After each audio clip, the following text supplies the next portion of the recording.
من هیچ وقت طرفدار آدم‌ها نیستم، طرفدار فکرم. چون آدما میان و میرن، این فکر است که یا پاسخگوی یا پاسخگو نیست. به کورنر امیرعلی خوش اومدید. امیرعلی امروز به کوزی کورنر اومد تا با هم در مورد این مهاجرتش از عکاسی و ویدیوگرافی به پادکستر شدن گپ بزنیم. بعد از 7 سال عکاسی و تصویر و اینها احساس کردم یه جای دیگه قفل شدم. با هم عمیق شدیم ببینیم ماجرای خلق جافکری چی بوده. سعی می‌کردم چنگ بزنم به هر چیزی که فکر می‌کنم دم دسته. اسمش، موضوعش، مدیومش چجوری انتخاب شده؟ و من این اسمو از 18 سالگیم داشتم. اگر داریم ما میبینیم امیرعلی امروز به جای اینکه روی اسم خودش، روی پرسونال برند خودش سرمایه گذاری کنه، سراغ این رفته که یک برند دیگه خلق کنه، از کجا میاد؟ من احساس کردم از اینکه پروداکتم خودم باشم خسته شدم. در مورد چیزهایی که توی این فرایند 10 ساله به دست آورده، از دست داده، در مورد ترس‌هایی که تجربه کرده، در مورد میزان تنها تر شدنش گپ زدیم.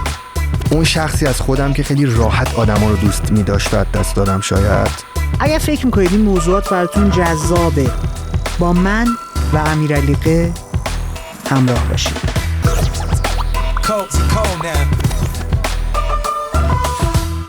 قبل اینکه بخوایم بریم سراغ گفتگو اصلی، میخوام یادآوری کنم که هدف ما تبدیل شدن به یه پادکست بین‌المللیه. امروز امیرعلی اینجاست تا با هم در مورد جافکری صحبت کنیم. جی شتی پادکستر انگلیسیه که دقیقاً مثل امیرعلی با هدف اینکه سلامت روان رو توی آدما شکل بده، آن پرپس رو خلق کرده. ما دوست داریم به جایی برسیم که جی شتی رو هم مهمون برنامه‌مون کنیم.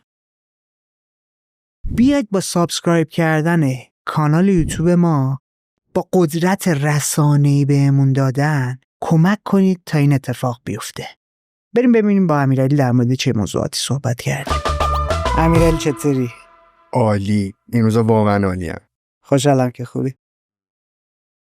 بهت گفتم امروز پاش بیا کوزی کورنر.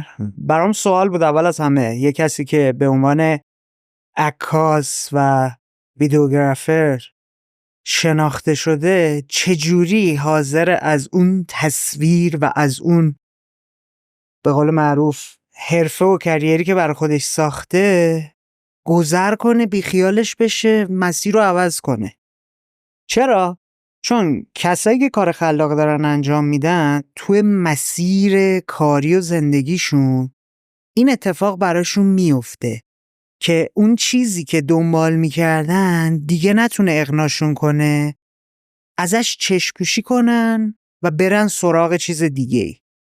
و من توی این 20 سالی که دارم با آدم مختلف کار میکنم میبینم خیلی ها این براشون بار روانی داره، فشار داره که من وقتی با یه کاری دیده شدم، شناخته شدم، دیگه نمیتونم ازش گذر کنم برم. دوست دارم با هم در مورد این اول گپ بزنیم، بعد بریم جلو ببینیم به کجا میرسی. اولا که دمت گرم، مرسی که دعوتم کردی. واقعا خوشحالم که اینجام. خصوصا تو صحبتی که با هم قبل از این ضبط داشتیم، خودت رو خیلی چون آدم خلاقی دیدم، حس زدم که این گفتگو میتونه گفتگو خیلی جالبی باشه. و اینکه احتمالاً مخاطباتم مثل خودت خیلی آدم‌هایی باید جالبی باشن. خیلی نقطه خوبی رو انتخاب کردی برای شروع بحث. من یادم یه مدتی رفتم یه سازی رو یاد گرفتم، گیتار. یه ذره که از این فرتاش سر در آوردم و آکوردا و اینها، بعد که دیدم یک سازهای دیگه دستم میگیرم دیگه اونقدر برام غریب نیست. یعنی مثلا اگه ستار رو میگیرم دستم روی این فرتاش راحت تره. حالا دیگه راحت تر میتونم بفهمم که مثلا یه آکوردو بخوای بگیری، یه جور دیگه بخوای روی ساز دیگه بری جلو، چقدر برات قابل فهم تره. در اصل سازها ساختارشون شاید خیلی شبیه به هم نباشن، ولی کار کردن باشون یه مغزی میخواد که اون مغزه اگه که استراکچر موزیک رو بفهمه، احتمالاً سازهای مختلف هم راحت تر میفهمه دیگه. توی سوشال مدیا، اینستاگرام یه پلتفرمه، پادکست یک پلتفرمه، نمیدونم توییتر یه پلتفرمه، ولی وقتی تو از ماهیت سوشال مدیا سر در میاری دیگه اونقدر برات ریسک بالایی نداره، خطر بالایی نداره که بخوای به پلتفرم‌های دیگه هم کوچ کنی یا بخوای کار دیگه بکنی رو پلتفرم‌های دیگه، یا اصلا بیست مثلا از یه مثل اینستاگرام بخواد تغییر بکنه به یه جای دیگه. من زمانی که تو اینستاگرام کار می‌کردم برای نزدیک به 7-8 سال، چیزی که متوجه شدم اینه که پلتفرم‌های دیگه هم شاید یه ذره فرق می‌کردن، ولی فرمولا چون اونقدر متفاوت نبودن، هر از گاهی می‌دیدم که بخوام یه جای دیگه یه کار دیگه هم بکنم، فقط میدونستم یه مقدار این وسط چالش دارم. مثلا میدونم یوتیوب یه مقدار خب سخت‌تر مخاطب میگیره، سخت‌تر توش محبوب ممکنه بشی، سخت‌تر کارت پیش بره. اون طوفانایی که داشتیم میگفتیم خیلی سخت‌تر توش پیش میاد و اینها. بعد از 7-8 سال عکاسی و تصویر و اینها احساس کردم یه جای دیگه قفل شدم. احساس کردم دیگه انگار که یه جورایی برام به زحمتش نمیارزید. اگرچه که خود عکاسی و تصویر و دوربین و اینها یک مریضیه که تا ابد با توه، لاعلاجه، اصلا درست نمیشه. یعنی تو حتی اگه چه میدونم بری تو بیزنس ساختمون میتونی باش میلیاردر هم بشی، دوربینت باز همیشه رو میزته، حاضر نیستی اونو ردش کنی بره بفروشیش، هم باز دوباره میری دیگه‌شو میخری میذاری رو میزت حتی اگر عکاسی نکنی. مریضی عجیبیه تصویر دیگه. منم اینجوریم. هم اون باعث شد که مقدار از اون قضیه بخوام یه ذره در بیام برم سراغ یه چیز دیگه. همین که فهمیدم هویت آدم چیزی نیستش که یک بار پیدا شه و تموم شه. ما خیلی بیشتر از چیزهایی هستیم که پیدا میکنیم و فکر میکنیم پیدا کردیم. یعنی وقتی تو مثلا یک موزیسین میشی، نباید فکر بکنی که دیگه تو تمام زندگیت رو احتمالاً فقط باید موزیسین باشی. یعنی خیلی وسیع‌تر هست. اینو تو چیزهای مختلف هم میتونی بفهمی. مثلا وقتی میدوی 3 کیلومتر دویدی، نفس زدی، عرق کردی، گفتی با من 3 کیلومتر دویدم، بعدن که 10 کیلومتر میدوی میفهمی اون 3 کیلومتر شوخی بود، بعدم که 15 کیلومتر میدوی بیشتر میفهمی اون 3 کیلومتر شوخی بود. حالا این مثال رو بیا تو چیزهای دیگه، مثل چیزهایی که به دست آوردیم، اون اچیومنت ها رو بیا نگاه کن، دستاوردها رو. و من یه جایی احساس کردم که من خیلی بیشتر از عکاسی و تصویرم دوست داشتم کارهای دیگه هم بکنم. یه چیز دیگه هم که تاثیر داشت این بودش که یه آدمی که اون روزا خیلی برام مهم بود، یه روزی برگشت بهم گفت تو هیچی نیستی. گفت تو یه روزی شانس آوردی، یه دوربین گرفتی و تو شرطی شروع کردی که شاید هر کسی نمیومد انقدر کار بکنه و اینا، به چیزای اهمیت دادی تو اون برهه که کسی اهمیت نمیداد، یهو خیلی دیده شدی. و من چون تو اون بره افسرده بودم پذیرفتم اون حرفو، و بعد واسه این که اون حرف رو پذیرفتم مجبور شدم خیلی سختی بکشم. یعنی سختی ورود به یک راه جدید که توش اصلا نمیدونستم چقدر میتونم موفق باشم، ولی باز اون شناخت سوشال مدیا، پلتفرم‌های مختلف که مثال زدم مثل همون سازها بود، باعث شدش که یه بار دیگه بیام یه کار دیگه رو از صفر شروع بکنم، اون بیبی استپاشو اصطلاحاً بگذرونم، یه بار دیگه ببینم اگه بخوام توی یک پلتفرم دیگه تاثیرگذار باشم چه جوریه. و اینجا بودش که پادکستم شروع کردم. این نکته‌ای که گفتی، اون بنده خدایی که زد تو برجکت، تصمیم گرفته بودی بری سراغ پروژه جدید یا شد موتور محرک برات؟ یعنی اون حرف شنیدنش باعث شدش که راحت‌تر بتونی اونو ببوسی بذاری کنار؟ ببین، نه که اونو ببوسم بذارم کنارها. من چند وقت پیش سینا سایی وقتی که اومد گفت امیرعلی دوست دارم این ویدیومو تو بسازی، گفتم ببین من اونی که در مورد مهاجرت بود. آره کوچ، در مورد ویدیو کوچ، با خودم فکر کردم که، یعنی به سینا گفتم که سینا، همین که تو داری یه کاری میکنی که من دوباره دوربینم رو مثل یک تصویرگر بگیرم دستم و دوباره شروع کنم به کار، برام خیلی با ارزش‌تر از هر چیزیه. واقعا نذاشتمش کنار، ولی سوالی که پرسیدی و اینجوری جواب میدم که اون انگار هم زد تمام چیزهایی که مدت‌ها تو دل من انباشته شده بود. یعنی خسته بودم از اون شک پول در آوردن، خسته شده بودم از اون حد از مسئولیت پذیری، خسته شده بودم. چون تو وقتی که داری کار تصویر میکنی در نهایت کانسپت خدمت به یه آدم دیگه است که مستقیم باش در ارتباطی، یعنی هی باید باش در ارتباط باشی. این تصویر رو دوست داری، اینو دوست داری، این کارو میخوای. حالا فکر کن چه میدونم یک ایونتی تو داری تصویرشو کار میکنی، یه موزیک ویدیو تو داری تصویرشو کار میکنی، یه تصویر تبلیغاتیه برای شرکتیه. همه اینها در نهایت برای تو مسئولیت میسازه و البته تو مجبوری که سلیقه آدم‌های دیگر رو هم تو این قضیه دخیل کنی و این سلیقه دخیل کردن خودش خیلی فشار زیادی داره. نسبت به اوضاع مالی که من داشتم خوشحال کننده برام نبود، با اینکه پروژه‌های خیلی زیادی میگرفتم، پولای خوبی هم شاید در میآوردم، به زحمتش و مسئولیتش همه اینو با هم جمع شده بود. یه ذره بیا برام بازتر کن، چون من نمیفهمم. وقتی داری میگی که فشار زیاد بود، دقیقاً داری در مورد چی صحبت میکنی؟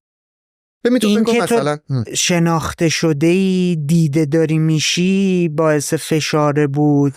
اینکه آدما یه چارچوب ذهنی داشتن با توجه به تعریفی که خودت داری که آدم هویتش یه چیز کوچولو بسته نیست. آدما دیگه رفته بودن سمت این که فقط تو رو یک تیکه‌ای از امیرعلی بزرگتر میدیدن، اون داشت بهت فشار می آورد. همش همین که تو وقتی یه رسانه بزرگی برات به وجود اومده، هر روز داری خودت رو هی سرزنش میکنی که چرا پس من با این کاری نمیکنم. این خودش یک قضیه است. یعنی چی کاری نمیکنم؟ منظور از لحاظ مثلا بیزنسیه مثلا یا ببین، نه تو نگاه کن یه مسیری اومدی، مثلا 4 تا عکس گرفتی، 4 تا فیلم هم گرفتی، اونا هم دیده شده، بعد دوست داری بری قدم بعدی دیگه، بعد 4 5 رو نگرفتی، هنوز 10 رو نگرفتی و کافی یه آدم میفته آدم توی بازی روانی که هی با خودش، اگه که تو اهل میدونی رشد کردن هم باشی و البته بدونی که تو سهمت خیلی بیشتر از این چیزی که امروز آدما فکر میکنن داری. یعنی خیلی از آدما میگن مثلا حالت که بده، میگن که بابا هر کسی اون صفا اون آدما و اون شرایط رو داشت که بعد خیلی خوشحال میبود. گفتم بابا خیلی آدما خیلی بزرگترن و میکشن خودشون، خودکشی میکنن تاش. آدم میدونی گیر یه بازی با خودش میگه من از این ثروت هایی که دارم چقدر دارم درست استفاده میکنم. این یه بخششه، ولی نکته که اونجا گفتم بیشتر فکر میکنم ساید مالیش بود. یعنی ببین مثلا تو با اون دبدبه و کبکبه و اون همه مشتری و کار و اینا، یهو مثلا درگیر یه پروژه میشی که طرف میاد میگه ببین کل این پروژه موزیکشو دوست ندارم، عوض کن. مثلا اینم یهو برات یه فشاره. یعنی طرف به سلیقه تو اعتماد نداره. یا مثلا تو یه وقتایی به خاطر پول مجبوری یه کارایی بکنی که خیلی از نظر تو کوچیک‌تر از اسکیل تو هن. یعنی تو مجبوری یه کارایی بکنی تو تصویر. من میگم ببین اگه من یه دوربین داشته باشم از دیوار عکس بگیرم باش خوشحال باشم کافیه. ولی وقتی تو تصویر تو مجبوری بری سراغ یه چیزهایی چون کارفرما این رو دوست داره و کارم بزرگ نیست. ببین تو در نهایت برای یک آدمی داری یک تصویری میسازی که فقط مخاطب خودشه، حتی اگه اون آدم معروفی باشه. مثلا فلان خواننده پاپ رو در نهایت خیلی از آدما هم ممکنه چیز باشه، ولی محتوایی که خودت میسازی، چه میدونم مثلا چیز مثل پادکست، پیر جوون، چه میدونم دختر پسر، چه میدونم کارمند کارآفرین، همه گوش میکنن. یعنی اسکیل کار خیلی بزرگتره. و من تو همون استدیوی خودم تو یوسف آباد یه روزی با خودم میگفتم بابا بعد یه کار بزرگتری باشه از این کاری که من دارم میکنم. یا شایدم با این ظرفت یعنی یه جورایی پر شده بود. آره فکر کردم این دیگه اقناعت نمیکرد اون چیزی که داشتی، با اینکه ممکنه برای میلیون ها نفر داشتنش آرزو باشه. آره واقعا چیز نبود برام. خب چند سالت بود؟ 26 سالم. کی یهویی دیده شدی ترکید؟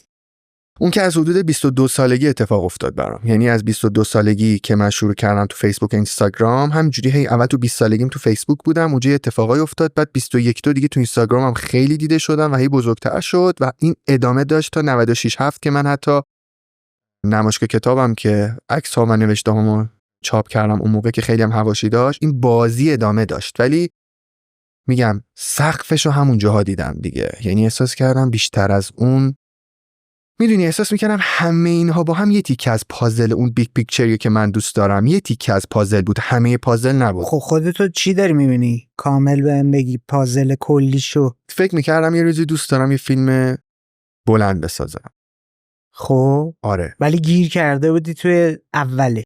آره ببین تو مثلا میگم شاید دوست داشتی چه میدونم یه روزی کارخونه بسازی، کارخونه ساز بشی، اصلا کارت ستاپ کارخونه برای آدما باشه، مثلا دارم مثال میگم. بعد فکر کنین وسط تو گیر کردی تو مسائل کارخونه چه میدونم پفک سازید و اینجا گیر مشتری افتاد، کامیونی که میگه من امروز پفکاتو نمیبرم. اصلا کارت یه کار بزرگتریه، فکرت یه فکر بزرگتریه. خب تلاشی هم میکردی برای اینکه اون فرآیندهای کاری و اون چیزا رو یه جوری کنی که سبکتر بشه یا سیستم سازی بکنی که بی خیالش نشی؟ اون موقع سوادشو نداشتم. نه ببین اون موقع تیم سازی میکردم و سیستم سازی تلاش میکردم. الفبای تیم سازی و سیستم سازی رو اون موقع انگار بدون که برم سمتش و مطالعه داشته باشم داشتم انجام میدادم، ولی به خاطر اخلاقی که حرفه‌ای نبود و پخته نبود، به خاطر منابع مالی که به سختی میومد دستت و تو راحت نمیتونستی تخصش کنی اونو، بچه ترم بودم، تحملم هم کمتر بود، نمیتونستم، بعد از دست میدادم آدما رو. آره میدونی مثلا شاید یکی از دلایلی که هما این روزا تو سیستم من خواهرم خیلی برام مهمه اینه که از همه اون لیرها با من گذشت به اینجا رسید، میدونی، یعنی تو جایی که هی تیمای مختلف یه میرفتن جوری بوده نمیتونست قهر کنه، قطع اعتماد کنه بره. نمیدونم حالا به خاطر اینکه دلش نگاری نه نگاری وفاداریش هم بیشتر بوده دیگه. خیلی هما تو سیستم من خیلی وفادارش. حالا میدونی نکته بر من چیه؟ چون من خودم هم از اینام که تو این 20 سال 20 و چند سال که دارم کار میکنم خیلی هی پریدم، هی از اینجا رفتم به اینجا سر زدم، چون اکثر ماهایی که کار خلاقه میکنیم یه ذات کنجکاوی داریم، دوست داریم از همه چی سر در بیاریم و کار که یه ذره برامون عادی میشه، قلقاشو یاد میگیریم، میفتیم تو تکرار، دیگه دلمونو میزنه. به قول تو دوست داریم بریم تیکه های دیگه پازل خودمون رو هم اول از همه بر خودمون شناسایی کنیم، ببینیم آقا تو اینجاها چجوری. باور شاید نشه من تا سال 92-93 تک تک این از این شاخه به اون شاخه پریدنا تبدیل شده بود به یه فشار و بار روانی که واقعا من داشت به جنون میرسون. و برای من خیلی جالبه وقتی دارم میبینم تو هم داری میگی که منم رفته بودم افتاده بودم توی یه چاله افسردگی اصلا. آره چون آدم گیر میکنه دیگه، مخصوصا ماها سنمون که پایین تره، دیگری و نگاه بیرونی و اطرافیان خیلی دارن توی تصویری که خودت میبینی تأثیر میذارن بود. من بر خودم تعریف که خودم دارم مثلا اینطوریه که من یه آچار فرانسه خلاقم، ولی بیرون منو مجبور میکنه من خودم مثلا مدیر خلاقیت اسممو بذارم، ولی نگاه خودم یه نگاه دیگه است. من دوست دارم 1000 تا کار کنم ببرم فقط زیر چتر خلاقیت. و این فکر میکنم جالبه که آدم ها ذهنشون این باشه که آقا تو اگر یک جایی یک مسیری یک چیزی رفتی شناخته شدی لزومی نداره که فکر کنی باید همیشه ادامهش بدی. دقیقاً. تو اون وقت این تغییره پریدنه، اوکی تو سوشال مدیا رو یاد گرفته بودی، بلد شده بودی که استقبال بشه ازت، الگوریتما رو یاد گرفته بودی، کار کردن توشون رو یاد گرفته بودی، به قول معروف بلد شده بودی چجوری هک کنی سیستما و الگوریتما رو، ولی خود کاره کار جدیدی بود. خب چه کرمی تو وجودت بود که باعث میشد که استارتش بزنی و پیشش ببری؟ چون خیلی آدم رو نگاه میکنن شرایط فعلیشون رو دوست ندارن، میدونن حتی چی میخوان ولی نمیرن سمت تجربه کردن و اجرا کردنش. تو خاطرت هست چی شد؟ اونم تو اون شرایط. آره. که یه آدمی که احتمالاً عزیزم بوده برگشته به تو گفته که بابا تو که کسی نیستی، شانس آوردی، خوش شانسی داشتی مثلا تو سوشال مدیا. آدمو خب میدونی چی میگم دیگه، آدم میبازه. آره. اون موقع سعی میکردم چنگ بزنم به هر چیزی که فکر میکنم دم دسته. دوست داشتم یه چیزی باشه فقط دوربین نباشه، انتظار آدم ها نباشه، برای خودم باشه و البته مهمتر از همین که تاثیرگذار باشه، یعنی کمک بکنه به آدم ها. و یه اسمی منو خیلی هولم میداد. یه چیزی شاید 5-6 سال فقط یه اسم ثبت شده تو اینستاگرام بود که من قبل از اینکه عکسامو توش پابلیش بکنم تو اون صفحه اول چک میکردم. میدونی که ما عکاسا زمانی که میخوایم عکسامون رو پابلیش بکنیم برامون هارمونی مهمه، رنگا، جای عکسا، اینا. من اصلا الان یادم افتاد ستایی تو پست. آره من ستایی پست میکردم. قبلش همیشه میرفتم تو پیج جافکری، هی اینا رو پست میکردم. جافکری برای من شده بود یه جایی فکر کردم برای قبل از منتشر کردن محتوام تو پیج امیرعلی. و جافکری سالها اونجوری بود و من این اسمو از 18 سالگیم داشتم. از یه کلاسی این اسم رو داشتم وقتی که دستم یه زیر چونم بود حالا کسی که جا فکری می آره اصلا یکی بهم گفت چرا این دست زیر چونت، میدونی اسمشو بهش میگیم چی؟ گفتم چی؟ گفت جا فکری. یعنی اینجوری میشینیم توش فکر میکنیم دیگه. دیدم چه اسم باحالیه، مون 10 سال 11 سال همجوری مونده بود تو ذهنم و با خودم گفتم که من یه روزی اینو یه جای استفادهش میکنم. ببین اسم هول میداد، حرف اون آدم هول میداد، خستگی من از عکاسی و تصویر و اینا هولم میداد، افسردگیم، این که با عکاسی نتونسته بودم هنوز یه خونه، یه ماشین، یه چیزی بخرم شاید منو هول میداد. از این که برای چی یه بچه 26 ساله باید این فشارا رو خودش بذاره؟ ذهن خیلی ایدئالگرایی داشتم و فکر میکردم خب من خیلی سراغ آدم‌های استثنا و موفق میرفتم همیشه. میدیدم یه آدمی مثلا همسن من یک سنفی شروع کرده به جایی رسیده، بعد با خودم میگم بابا تو چرا اینو به دست نمیاری؟ چرا این کار؟ یه ماشین ساده که دیگه خریدنش کاری نداشت.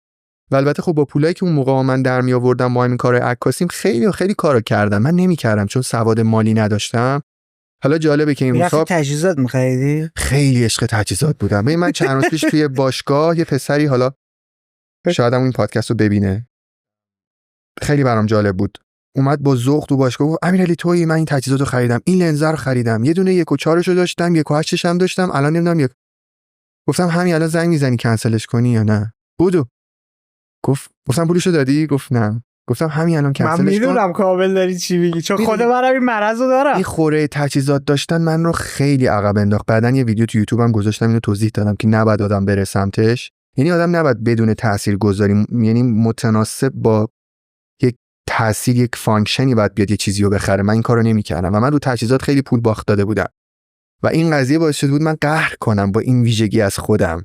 این که تو با خودت قهر کنی خیلی عجیبه. تو هم این ذهنیت یعنی داشتی اگر فلان چیزو داشته باشم دیگه میتونم برم فلان کارو بکنم. آره دیگه. ببین بیشتر از اینکه تو یه کاری بکنی، امکان انجام یک کاری رو برای خودت فراهم میکنی و چون اون کار رو نمیکنی، اینا میدونی چه اتفاقی میفته؟ میگم اینا مسبب قهر تو با خودت میشه و باعث میشه همون بلایی که سر من و عکاسی اومد سر هر آدم دیگه تو هر صنف و شغل و ایده‌ای بیاد دیگه. تو وقتی میری تجهیزات میخری ولی توانایی استفاده یا نیاز به کار کردن با اون تجهیزات رو نداری، مثلا تو ممکنه که با یک دوربینی بتونی میلیارد تومان پول در بیاری ولی به اون میلیارده احتیاج نداری. تو ذهنت این نیستش که من چه میدونم مثلا 5 تومن دیگه در بیارم برم فلان ای کلاس بنزو بخرم. نداری، نیازو نداری. بنابراین اون تجهیزاتی که میخری هم برای اون قرار نیست کار بکنه، برای اون رویای اون دریم قرار نیست کار بکنه. بنابراین تجهیزات خریدن هم یک چیز پیچیده‌ای بودش که من، اینم یکی از دلایلی بودش که من با خودم به عکاسی قهر کردم و همین قضیه باعث شد که منظور چیه قهر کرده؟ یعنی ببین دلم نمیخواست، یعنی مخاطب میخواست، میگفت امیرعلی چرا نمینویسی، چرا نمیگیری، چرا چیزی برامون نمیذاری، چرا این کارو نمیکنی؟ من به عشق تو مثلا رفتم دوربین خریدم. هنوزم بهم میگن، مثلا دیروز پیروز یه روز حالا جهانی عکاسی که بعضی موافقشن بعضی مخالفشن، خیلی از آدما برام پیام گذاشتن که امیرعلی تو رو خود اون ورژن قبل و یه بار دیگه برو و اینا. میگم نمیتونم. واقعا نمیتونم، سختمه. این روی تصویر مثلا 7-8 سال پیش تو گیر کردن همونو ازت میخوام؟ خیلی وقتا آره، به خاطر که اونم یک نقطه عطفی بوده در اون دوران. هنوز میدونی اون سالهای 94-5 هنوز روزای خوبه به نظرم ایرانیات به لحاظ اقتصادی بود. سفر میکردیم، کار میکردیم، میساختیم، این ور اون ور میرفتیم، هنوز امید داشتیم. 70 هنوز 20 و چند ساله بودن. اون شخصیت، اون کاراکتری که از من دیده بودن و حال اون روزهای جامعه کلا یادآوریش برای خیلی از آدما شیرینه و آدما دوست دارن برن اون سبک. تو دقت بکنی خود سوشال مدیا هم دیگه، اینستاگرام و الگوریتماش هم دیگه نمیخواد اونجوری باشی. اون زمان همه دنبالی بودن که 15 ثانیه اینستاگرام بشه 1 دقیقه. من یادم اون روزا رو. ولی الان میگن آقا 1 دقیقه تو بکن 5 ثانیه. دیدی؟ و همین مسئله باعث میشه که ببینی که نه فقط خودت، که سوشال مدیا هم نمیخواد همه چی خیلی فست فودی و پفکی و چیپسی و سریع چیزی رو برسونه. و برای همین فکر میکنم شاید بعد کوچ میکردم، شاید یه پلتفرم دیگه‌ای که مخاطبش هم دوست داشته باشه بیاد 1 ساعت بشینه. حالا اسمو گفتی که از قبلتر باهات همراه بود، یعنی از 8-9 سال قبل از اینکه بری سمتش. چرا مدیوم پادکست رو انتخاب کردی؟ خب به خاطر اینکه برخلاف پلتفرم های دیگه هی به تو احساس ناکافی بودن نمیداد. ببین اینستاگرام دیدی میگن هر پلتفرم بر اساس گناه کبیره است. مثلا نه جالب شد. مثلا توییتر میگه بر اساس مثلا خشمه، گناه خشم. چه میدونم لینکدین بر اساس فخر فروشیه. اینستاگرام همش میخواد به تو احساس ناکافی بودن بده دیگه. لینکدین مثلا بیا رزومه منو ببین، تو چی داری؟ اینستاگرام میگه چه میدونم دوست دختر من خوشگل‌تره، خونم بزرگتره، ماشینم بهتره، سفرامو نگاه کن، چه میدونم تجهیزاتمو ببین. چقدر قشنگ گفتی، راست میگی. انگار داره یک گوشه‌ای از نیازهای آدمی رو بهش میده. ولی پادکست اینجوری نیست. پادکست خیلی به تو احساس میگه که تو ببین اگه که این مشکلاتو داری دلیلش اینه، هی داره به تو دلیل کمبودات و کاستیاتو میده، هی داره به تو میگه تو کافی هستی. البته تا الان که هنوز گند نخورده به این پلتفرم، چون همیشه بعدش گند میخوره. فعلا هنوز هم به نظر محیط تمیز و مرتبیه. خیلی کم پیش میاد تو توش فوش کامنت ببینی، چرت و پرت ببینی. آدمایی که میان معمولا هنوز آدمای خوبی هن. هر پلتفرمی هنوز وقتی به عموم خیلی بیشتری از جامعه دسترسی وجود نداره بهش، یا فرهنگش هنوز وجود نداره، هنوز تمیزه انگار. مثل طبیعتی که هنوز بکره، خیلی خراب نشده. پادکستم احساس میکنم که فضاش فضاییه که تو رو خوشحالت میکنه، به تو بیشتر میفهمونه، مثل کتاب میمونه. واقعا یه دوست خیلی سالم و خوبیه و اینکه باعث میشه که تو به کار دیگه هم برسی. یعنی بهترین ویژگیش اینه، تو مثلا میتونی رانندگی کنی و پادکست گوش بدی، تو میتونی آشپزی کنی پادکست گوش بدی و همچنان بهت اضافه شه. این اون چیزی بودش که خیلی منو در موردش خوشحال میکرد. و البته وقت بیشتر دیگه به نظرم گرونبهاتر از وقت آدم که نیست. تو هم داری وقت بیشتری آدمو برات میذارن وقتی که دارن پادکستتو گوش میکنن، هم بیشتر دارن مطالب مفیدتر میگیرن. چون تو اینستاگرام تو یک تصویری از یک مطلب و توی استوری چند ورق استوری با آدمو میدی، با آدمو توهم دونستن میدی. تو پادکست هم توهم دونستن میدی، ولی باز حداقل با زمان بیشتری، یعنی طرف دیتا یا دیتیل بیشتری رو، جزئیات بیشتری رو میدونه از اون محتوا. ولی خب تو اینستاگرام همه خیلی احساس میکنن مثلا با 4 تا پیج چیز فهمیدن، خیلی از مثلا اختلال ها، اشتباهات، تروما ها، مشکلات و اینا رو فهمیدن. و پادکست خیلی برای من فضاش فضای قشنگتری شد، آدماش، استقبالشون، کامنتاشون، و اینکه به من گفتن که انگار امیرعلی تو توی فضای دیگه‌ای هم خوبی غیر از عکاسی. انگار که اون پیامی که قلب منو رنجونده بود رو اینجا اومدن روش دست نوازشی کشیدن. نه شانسی هم نبوده، یه چیزی دارم تو خدا. آره شاید داره. خب چی شد رفتی سراغ موضوع؟ من فهمیدم اسم و مدیوم رو چجوری انتخاب کردی.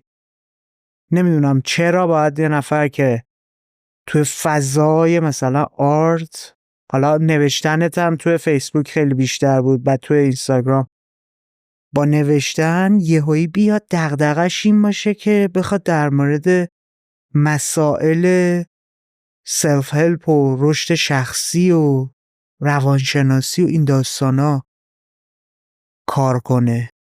من یه دایی دارم که این دایی من هر بار باش میشستیم حرف میزدیم، گپ میزدیم، صحبت میکردیم، چند تا فصل هم باش. بله، یه حرفایی میزد که وقتی این حرفا رو میبردم تو بحث‌های دیگه، تو دانشگاه یا تو جاهای دیگه صحبت میکردم، همه خیلی توجه میکردن. نگاهش نگاه خیلی استاندارد و قشنگی بود و من از اونجا فهمیدم که این صحبت‌ها صحبت عادی نیستن. این مدل سازی که تو صحبت‌ها در مورد مسائل مختلف میکنه عادی نبودن. یه چیز خیلی خوشگل و مثل آدمی که بلده یه املت رو یه جور دیگه‌ای ولی خوشمزه درست کنه. چه میدونم، مثلا الان تو این استودیو تو یه فضای دیگه، این یه مدل سازیه برای تو، برای کوزی کورنر. حالا فکر بکن اون آدم همین اسکیل رو توی صحبتاش با مدل سازیش در مورد مسائل مختلف زندگی همیشه داشت و من وقتی که این طرف اون طرف صحبت می‌کردم یهو می‌دیدم که همه خیلی دارن بهم توجه می‌کنن. این یه سرنخ بود.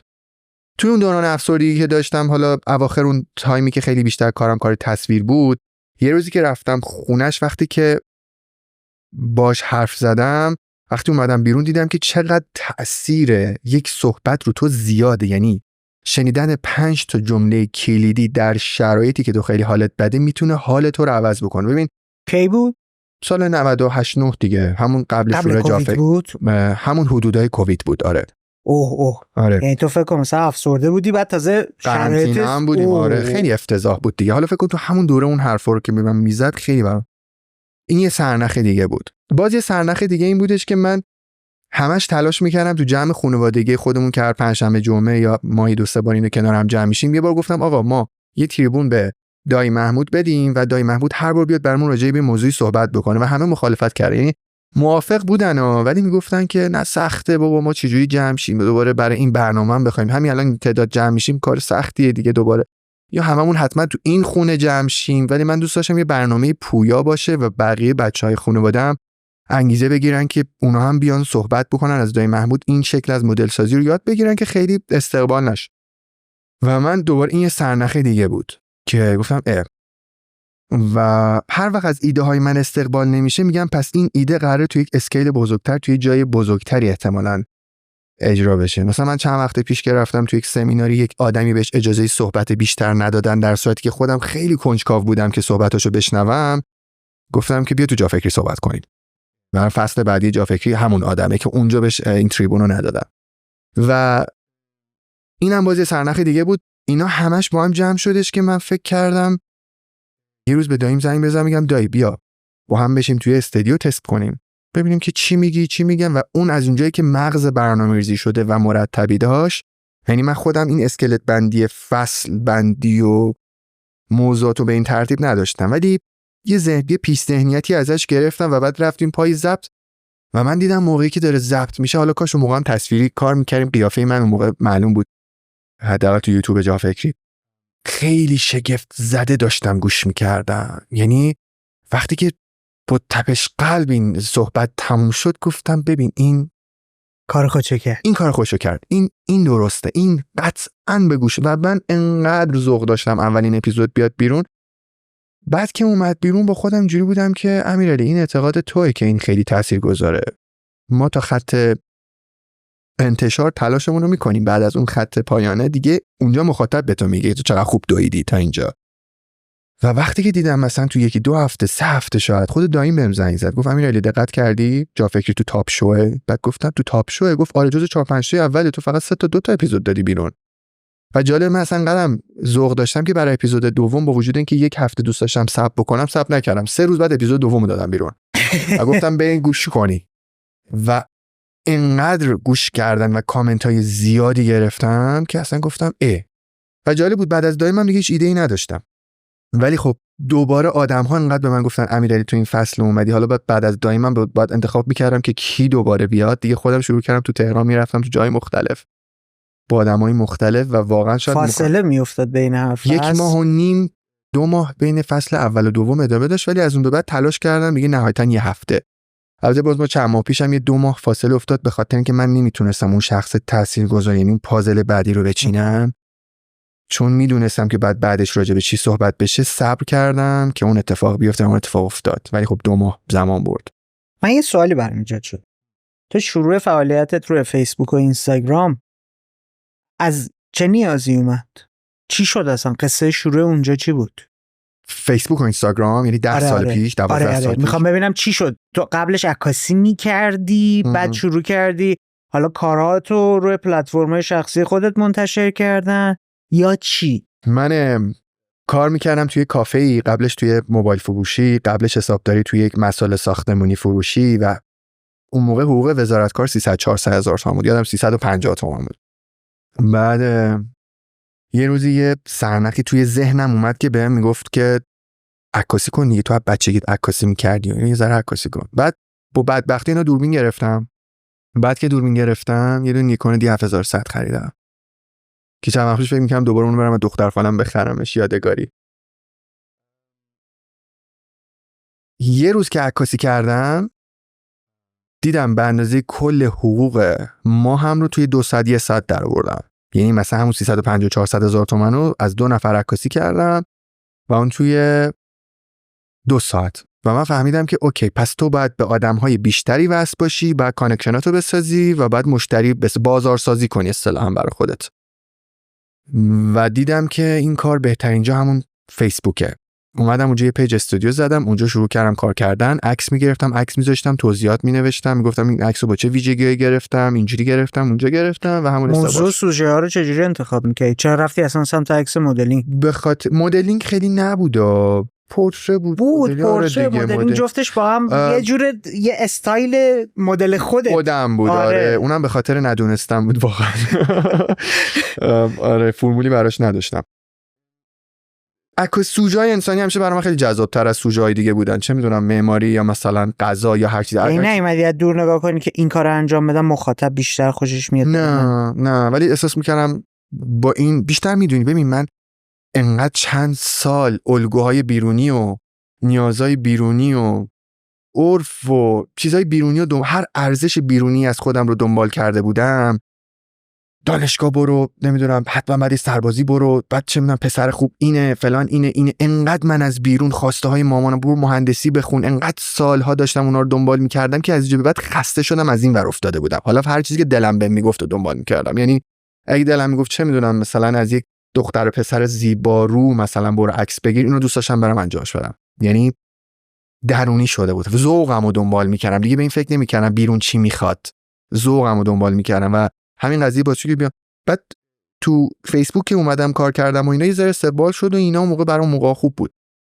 بعد دیدم همه تو اینستاگرامن، منتها موقع همه تو اینستاگرام من و پیتزا یهویی بود، موقع عکس‌ها همه سلفی و من و غذا و از بالا عکس بگیر و اینا تازه مد شده بود.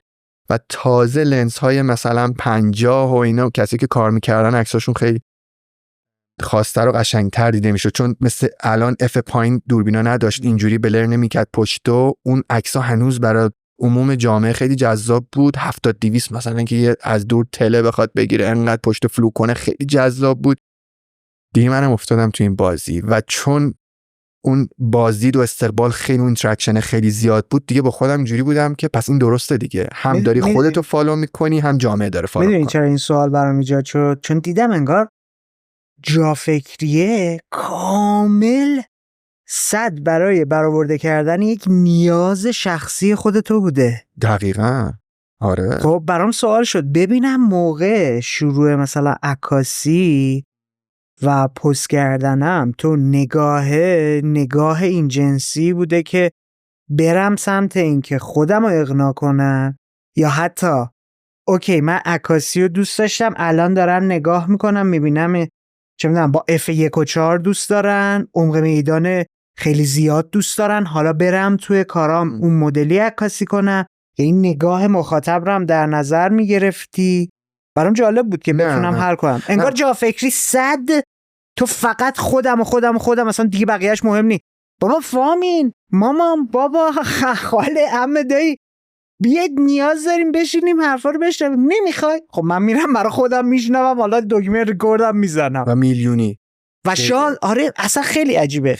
انگار که مثلا کاملا تو اصلا رها کردی بقیه رو، گفتی آقا من الان لازم دارم تو این دنیای قرنطینه. اصلا ببین اصلا همین که میبینم بزرگا دنبال این قضیه نیستن، یعنی این که تو فکر بکن خیلی چیزهای من هنوزم مثلا که بهم میگه تو واسه چی اینا رو میسازی، از کجا کانتنت تو تصمیم میگیری، میگم دارم دنبال میکنم چیزهایی رو که از بچگی باید بهم توضیح داده میشد و نشد، چیزهایی که بعد میفهمیدم و نفهمیدم. و چون اطرافیان من دنبال چه میدونم آبگوره رو چجوری بگیریم و کدوم فسودی خوشمزه است و فلان شهر اون بناشو بریم ببینیم و اصلا اینکه بابا یه بچه مثلا باید سواد عاطفی داشته باشه، اصلا تو از بدنت الان چی میدونی، اینکه اصلا شکل مسئولیت پذیری تو زندگیت باید حدش چی باشه، تو اصلا از گلوبال وارمینگ، از این گرمایش زمین چی میدونی، از این فرهنگی که توش انقدر مشکلات ریشه‌ای وجود داره، این عرف‌هایی که برای ما تعریف شده که خیلیاش ممکن اشتباه باشه، خیلی از سوهان‌های روحی که ما از صبح تا شب باش طرف هستیم، چه خودمون ساختیمش چه دیگران برامون، اینا رو چی میدونی؟ چون نمیدونی من عاشق اینم که برم سراغ چیزی که نمیدونم، بعد میرم خب این چیزا رو نمیدونم پس بیام راجبش صحبت بشه. بعد هر فصل با مخاطب جافکری به ایمان بیشتری میرسم که من واقعا اینا رو نمیدونستم و واقعا هم کسی اینا رو به من نگفته و من بخشیش رو باید توی سنی مثلا بلد نبودم دنبال کنم که بعد بهم میگفتن دیگه. یعنی مثلا من اگه جایی توی 20 و چند سالگیم داشتم تجهیزات می‌خریدم، بابام نباید بهم میگفته مبارک باشه بابا، دمت گرم پسرم که با پول خودت داری میری. آره هی تشویق میشه که آفرین تو این ماشین رو خریدی، آفرین این تمام دارایی توئه. بعد میگیم آقا ماشین بعد چند درصد از دارایی تو باشه، اینو حواست هست، گوشه یارو رو بگیری بگی ببین من دارم حداقل بهت 5 بار بهت میگم که اینو بعد رعایت کنی. یا چقدر این ماه چقدر سکه خریدی، تونستی 1/5 یه سکه رو بخری، تونستی یه پولی رو بذاری کنار، $50 بخر بذار کنار، تو که میدونی کجا داری زندگی میکنی. اینا چیزایی نبود که به من گفته بشه و من خودم هم دنبالش نبودم و چون دنبالش نبودم و آدم‌هایی مثل من در سطح جامعه با این حجم از ندونستن زیادن، حالا دنبال کردن این دغدغه‌ها و رفع این مسائل خیلی بلاییه. یعنی جا فکری برای تو پلتفرمیه که چیزایی که حتی همین امروز باید بلد باشی رو داری دنبال میکنی یاد بگیری. آره، و حتی خیلی بیشتر از من، سنای خیلی بیشتر از من. یعنی مثلا شاید برای همین بیشتر خودت هم توی برنامه خودت مخاطبی خیلی درگیر میشی. اصلا میگم همیشه به مهمون میگم تو لطفاً فکر کن هیچ کسی منو تو رو نمیشنوه. این هم استرس مهمونو کم میکنه، هم میگم ببین تو داری به امیرعلی میگی، یا امیرعلی نماینده تمام اون فکروندانی که تو جا فکری دارن گوش میدن. یعنی تو فکر کن من نیازی ندارم آدمایی که حالا شبیه من نیستنم به زور جذب کنم، که ممکنه آدمی باشه اصلا سواد انقدر آدم. من دیدم پسر مثلا 24 ساله جلوش نشستم، دیدم هیچ حرفی برای گفتن باش ندارم، انقدری که این خونده میدونه و داره درست فکر میکنه. میگم بابا دمت گرم.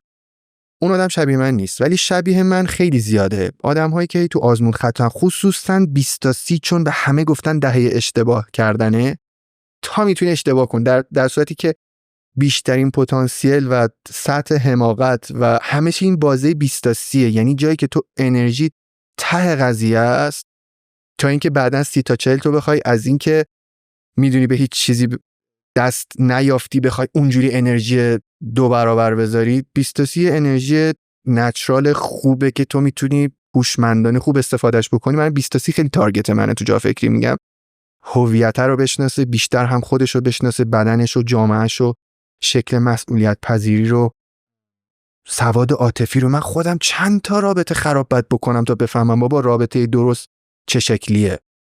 چقدر من طلبکار بودم تو رابطه هام، چقدر دعوا را انداختم، چقدر اذیت کردم و اذیت شدم بابت چیزایی که اصلا نباید اذیت میکردم خودمو. امروز اونی که طرفه، مثلا من امروز میبینم یه دختر 15 ساله به من میگه که امیرعلی من سواد عاطفی فصل اینو گوش کردم و میدونم قطعا انتظاراتم انتظارات بیخودی نبود. ببین تو توی رابطه اشتباه پا رو انتظارات درستت ممکنه بذاری. آره. فهمی؟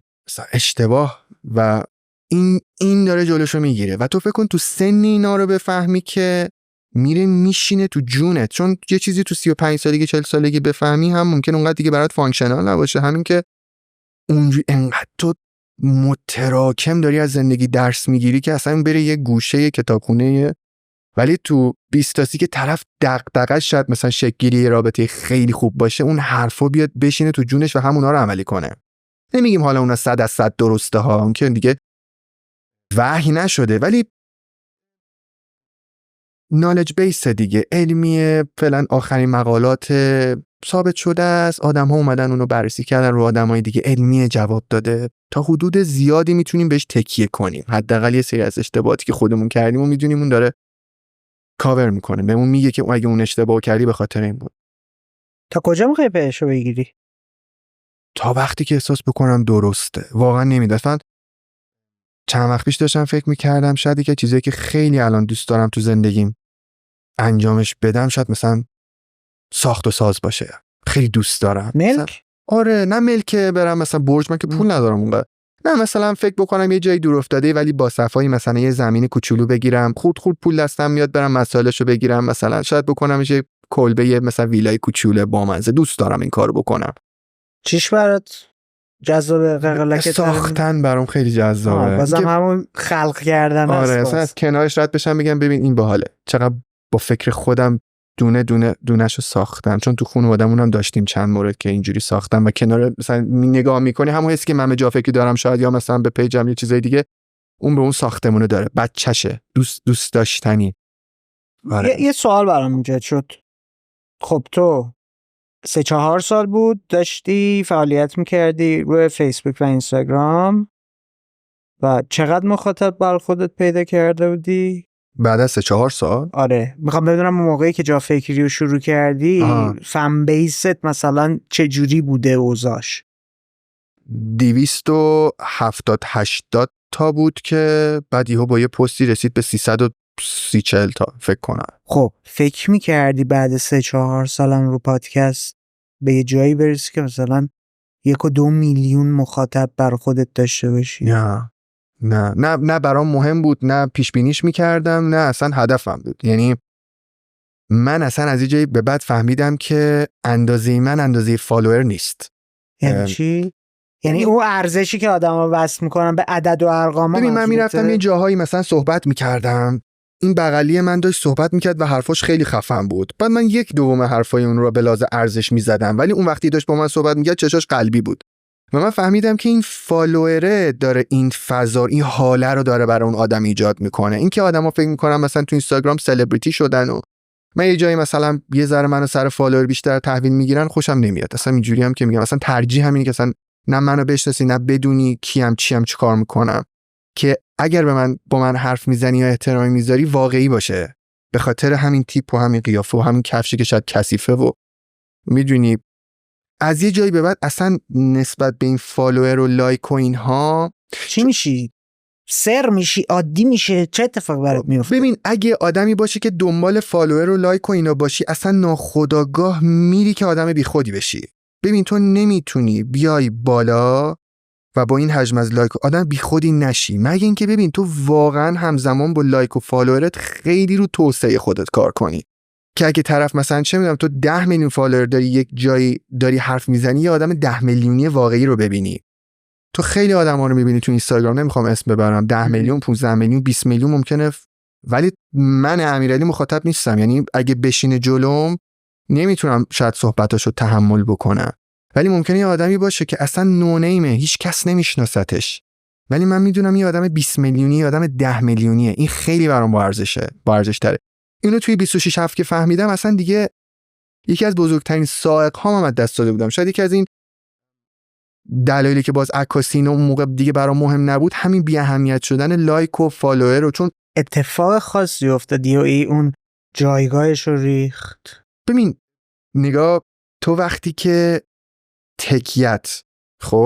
تکیت میشه پروداکتت میشه خودت، خب پروداکتت وقتی میشه خودت، یعنی امیرعلی اینجا دیگه اگه مثلا آب معدنی بفروشه فروش میره، کتاب بفروشه فروش میره، کیبورد بذاره فروش میره. چرا؟ چون امیرعلی شده، چون یه سری توفن احتیاج داشته که پیدا کرده و حالا داره میفروشه.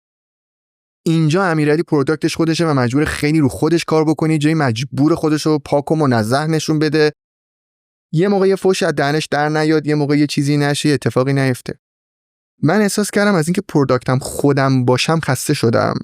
پروداکتم خواستم چیزی جز من باشه که حالا فرصت بکنم خودم راحت‌تر بروز بدم، اشتباهاتم راحت‌تر بتونم بگم آقا من این کثافتکاریو کردم، آقا من به این چیز اعتقاد ندارم، اصلا اعتقادم اینه، که به خاطر اینکه من میگم اعتقادم اینه آدما دست از من نکشن. از یعنی داری میگی که مثلا اون پرسونال برند شدنه ناخودآگاه تو رو میبره یه سمتی که بیخود چی بذار اینطوری بگم، بی خودت میکنه. چون ببین نگاه، آره دیگه، ببین دائم داری فکر میکنی برندم آسیب نبینه، برندم نمیدونم فلان نشه، نرم این کارو بکنم مثلا فیل بشم فلان بشه. آره دیگه. بعد تو جامعه قهرمان کش، یعنی تو هر روز میبینی یه آدمی دارن میکشن پایین، تا پیروز داشتن میپرستیدنش، آره. امروز ترکوندنش، امروز دارن فوش بهش میدن. خب و تو نمیدونم میدونی من چند بار این اتفاق برام افتاده، یه بارش رو یادمه، بقیه‌اش 3-4 بار شده. تو فکر کن مثلا وقتی خودت رو میکنی پروداکت و ملاک، وقتی که تو رو میزنن همه چی تو زدن، ولی وقتی که تو رو بزنن توی خونه‌ای داشته باشی که داده باشی اجاره، میگه آقا منو بزنن، روزیم که قطع نشده که اشکال نداره منو بزنین له کنین. میدونی اصلا هیچ چیز به نظرم با ارزش تر از این نیستش که وقتی پروداکتت میشه یه چیز دیگه. ایلان ماسکو دیدی چقدر بد میرقصه؟ میگه نگاه دیگه مهم نیست تو اون لول که تو چقدر بد برقصی یا خوب برقصی، جذابی دیگه مهم نیست. میدونی اینم یکی از چیزای دیگه‌ای بودش که اون موقع رفته بود تو مخم و از اونجا به بعد اصلا دیگه میخوام بگم لایک و فالوور و اینا مهم نبود. خوشحالت میکنه ها، یعنی مثلا من آدمی ام که جا فکری 1 میلیونی شد اومدم گفتم بچا جا فکری 1 میلیونی شد، قدردانش هستی ولی هویت تو رو تعریف نمی‌کنه. نه یعنی الان جا فکری مثلا کست باکس بیاد بزنه با کارش 50000 تا عددش عوض شه، حتی ایمیل نمیزنم بگم آقا این 50000 تا شد، چرا 1 میلیون نیست؟ اصلا برام مهم نیست. من میخوام یه ذره فضولی کنم توی این بخشا، چون برای من جالبه که یه ذره بتونم از یه جنس دیگه ای درکش کنم، تجربهش کنم. اگه بخوایم نگاه کنیم توی این مسیر مثلا 8-9 ساله که امیرعلی که برای دل خودش داشته میرفته عکاسی میکرده، رسیده به یه جایی که میلیون ها نفر میشناسنش، میلیون ها نفر ممکنه حتی تصویرش رو هم ندیده باشن، یعنی فیسش رو نشناسن، قیافش رو نشناسن، ولی صداش رو بشناسن، اسمش رو شنیده باشن. برام جالبه بدونم چی داره تجربه میکنه، چی دیده. توی این مسیر 8-9 ساله، حتی اصلا میگیم 10 ساله، بزرگترین چیزی که از دست دادی چی بوده؟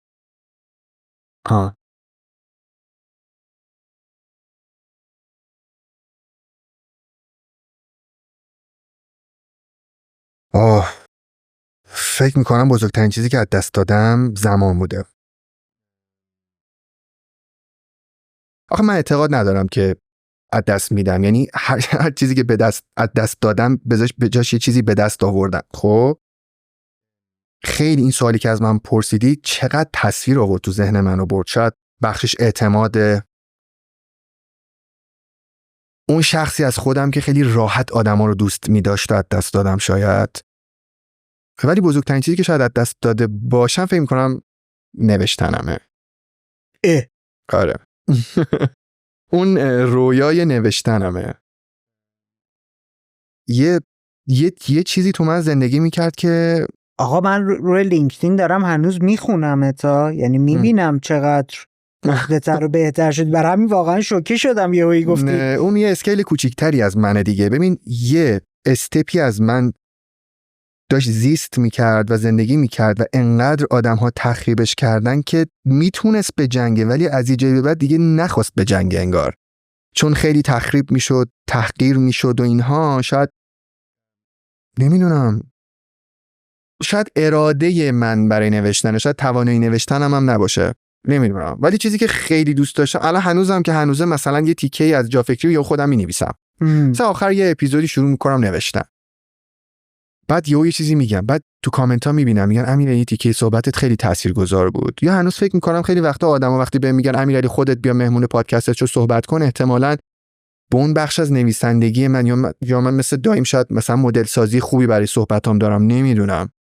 هرچی هست که آدما انگار هنوزم بهم این وایبو میدن که ادامش بده و اینا، ولی انگار خودم خیلی سختمه بخوام بنویسم. حتی من پارسال 2-3 تا نامه عاشقانه نوشتم، بعد از مدت‌ها تلاش کردم خود واقعیمو بنویسم و گذاشتم. یه نوشته دارم اسم نامه 100 که هنوزم آدما میان بهم ایمیل میزنن یا پیام میدن میگن امیر نامه 100 میشه بعدیشو بنویسی؟ میگم نمیتونم، خیلی سختم، ایده هاشو میاد تو ذهنم. چرا فکر میکنی این ازت گرفته؟ شاید اینم شبیه عکاسیه است، شاید از اینکه دیدم نمیتونستم بزرگترش کنم یا میخواستم بزرگترش کنم. بابا من ببین یه چیزی آخه گفتی که ماجرا توازن میشه. آره. اون میزان انرژی و هزینه و عشق و زمانی که داری میذاری و آره. چیزایی که داری بابتش به دست میاری سیرت نمیکنه، برای همین رد میشی میری سراغ یه چیز دیگه. همین تو دست گذاشتی روی یکی از اتفاقا گنگ ترین چیزا. ببین من یک شخصیتی داشتم که عکاسی میکرد و مینوشت، خب و این هنوز در من زنده است، ولی مثل یک کاراکتری تو منه که انگار درگیر یک زندگی میگن چی؟ زندگی پنهان؟ نه اینا که رو تختن و هیچ کاری نمیتونن بکنن. اغما، کما، زندگی چی؟ نباتی. زندگی نباتی. آها همین. انگار فکر می‌کنم شبیه این شده. یعنی یه آدم ببین من چند وقت پیش اومدم یه عکسی گرفتم و عکس رو شروع کردم رنگ کردن. تو ارمنستان بودم، سفر بودم. بعد دیدم که من دوباره دارم، میدونی انگار یه تریگری رو تو من دوباره فعال کرده. بعد هی دارم ذوق میکنم، ادیت میکنم، درست میکنم. بعد دیدم چه عجیب که این داره منو باز تحریک میکنه، ولی جنسش فرق داشت. آره دیگه. ببین فکر میکنم، ببین میدونی چیه، تو وقتی که دنبال تاثیرگذاری هستی دنبال تاثیرگذاری واقعی هستی. وقتی که تو جهان بینی خودت رو میای ارائه میدی یک بحثه، وقتی که تنوع فکری رو میاریم، یکی از علتایی که فکر می‌کنم جا فکری برنده شد شاید تو یک جاهایی به خاطر این طیف فکری مختلف بود. یکی میاد تو جا فکری خیلی معتقده، یکی میاد تو جا فکری اصلا اعتقاد نداره، یکی میاد تو جا فکری جوونه، سنش کمه و اصلا شاید اون چیزهایی که داره میگه حتی تجربه نکرد، یکی میاد اصلا همه چیزو تجربه کرده. یه آدمی میاد انقدر پیچیده حرف میزنه که من الان یه اپیزودی دارم که اصلا موندم که اصلا اینو منتشر بکنم یا نه، چون خودم هم نفهمیدمش ولی میدونم خیلی خفنه. یعنی احتمالاً آدمایی که خیلی باهوشتر از منن اونو میفهمن. اومده فاینال تئوری استیون هاکینگ اومدیم بررسی کردیم. اون از اینجایی به بعد احساس کردم که من به تنهایی ولو اینکه مدیای قوی داشته باشم اونقدر نمیتونم تأثیر بذارم که وقتی یک پلتفرمی ایجاد بکنم که طیف فکری مختلف توشه. ظرف فکری من کوچولوتر از اونه که یه آدمی با اون، ببین یه نفر وقتی میاد تو جا فکری حرف میزنه از خرد ویزدمه، این چیزیه که تو کتابا هم ممکنه نباشه. یعنی تو یه مدل سازیایی رو میبینی میشنوی که بهت خیلی کمک میکنه که اگه کلی هم کتاب بخونی، مثلا خیلی از آدما که جا فکری دنبال میکنن کتابخونای شاید حرفه‌ای باشن ولی اون مدل سازیه رو خوششون میاد. خیلی از کسایی که جا فکری دنبال میکنن شاید پزشک باشن ولی مدل سازی که یک پزشک دایما مثلا توی جا فکری ارائه میکنه اونو دوست دارم، یا ما هیچ وقت پزشکی رو اینجوری ندیده بودیم. مدل سازی جذابه. حالا فکر بکن من خودم به تنهایی مگه چقدر میتونستم این کارا رو بکنم. وقتی که میبینم اون تون، ببین تو وقتی میتونی چه میدونم یه 3 تا برج 40 طبقه بسازی دیگه با یه ویلا ساختن که خوشحال نمیشی. میدونی این برای من شاید شکلش اونه. تونستم برسونم. آره. ببین تو صحبتات یه نکته خیلی جالب نظر من جلب کرد، چون قبل‌ترم یه اشاره غیر مستقیم ریزی داشتی بهش. برگشتی اونجا گفتی که آدمایی که به خاطر مثلا فن بیس من و رسانه داشتنم چشاشون قلبی میشه وقتی جلوم میشینه. بعد توی چیزایی که از دست دادی خب همینطوری رد شدی ازشا.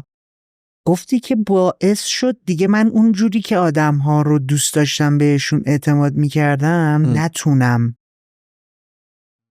اون تجربه قبلیه رو بسازم.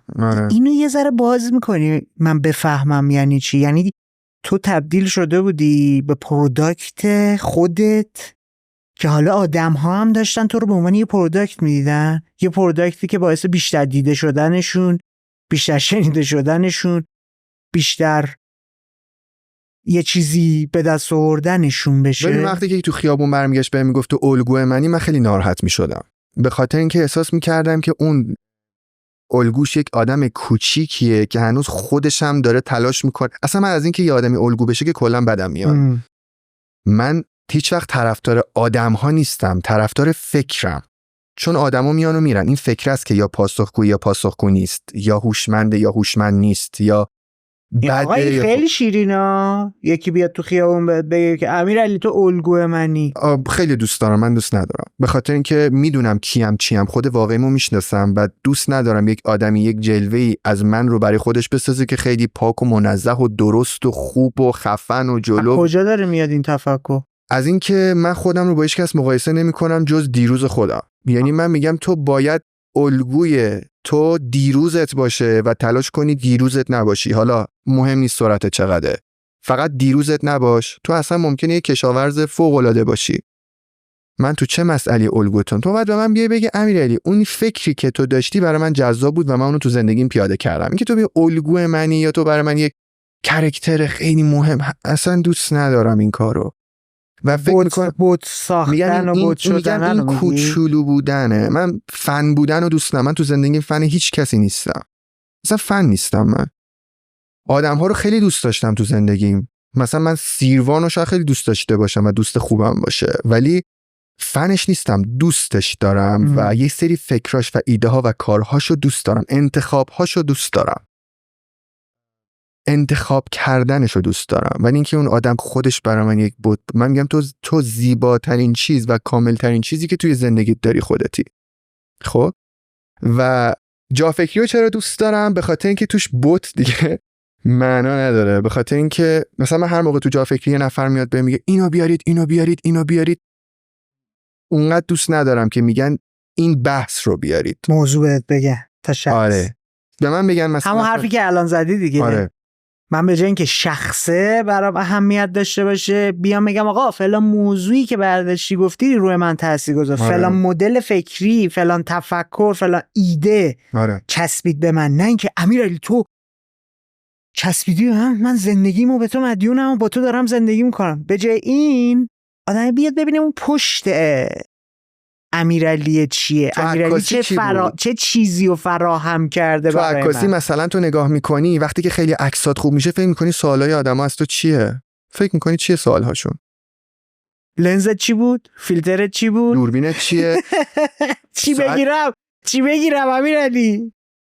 کسی از تو نمیپرسه کجا بزرگ شدی، کسی بهت نمیگه چرا رفتی فلان سراغ فلان لوکیشن، غذا چی خوردی قبل این عکس، چه میدونم حالت چی بود اینو رفتی گرفتی، عاشق شده بودی، ناراحت بودی، افسرده بودی، خیلی خوبی پولی اومده بود تو جیبه، چجوری شد تصمیم گرفتی به روسیه اون عکس رو بگیری، فازت چی بود مثلا. خب دوربین چیه؟ خب دوربین که دیگه ساده ترین چیزه. میدونی وقتی یه نفر به تو میگه من عاشق توام، تو اینجا دوباره یک اکویپمنتی، تجهیزاتی، در صورتی که خیلی اتفاقا میفته که تو امروز بشی تو. میدونی یعنی بهت بگم مثلا شاید اگه من تو 17 سالگیم اون آدم اون روز من زودتر از همه نرسیده بودم و اینجوری نشسته بودم یارو به من بگه که این چیزی که کلت تو دستت این اسمش جا فکری، شاید من امروز اصلا نساخته بودمش. اینقدر مهمه. مرسی. اون چیزهایی که اون پشته. ببین پس اینا خیلی مهمه و وقتی یه آدم میاد به تو میگه تو فلان، یعنی من همه اون چیزهایی که در مورد اتفاق افتاده رو نمیبینم، تو فلان، چون همه اون چیزها برای تو اتفاق نمیفته و امکان نداره تو بتونی پاتون مسیر کسی دیگه‌ای بذاری. مسیر خودتو داری، تو پیست خودتو داری، تو پیست هیچ کس نیستی و به اندازه‌ای که حواست پرت آدم‌های دیگه است به جای فکرای دیگه، تو هر روزت از روز قبل عقب‌تری. شاید یه آدمی باعث بشه با کاراش انگیزه بشه برای تو نباید اون آدمو با خودت هیچ وقت قاطی کنی.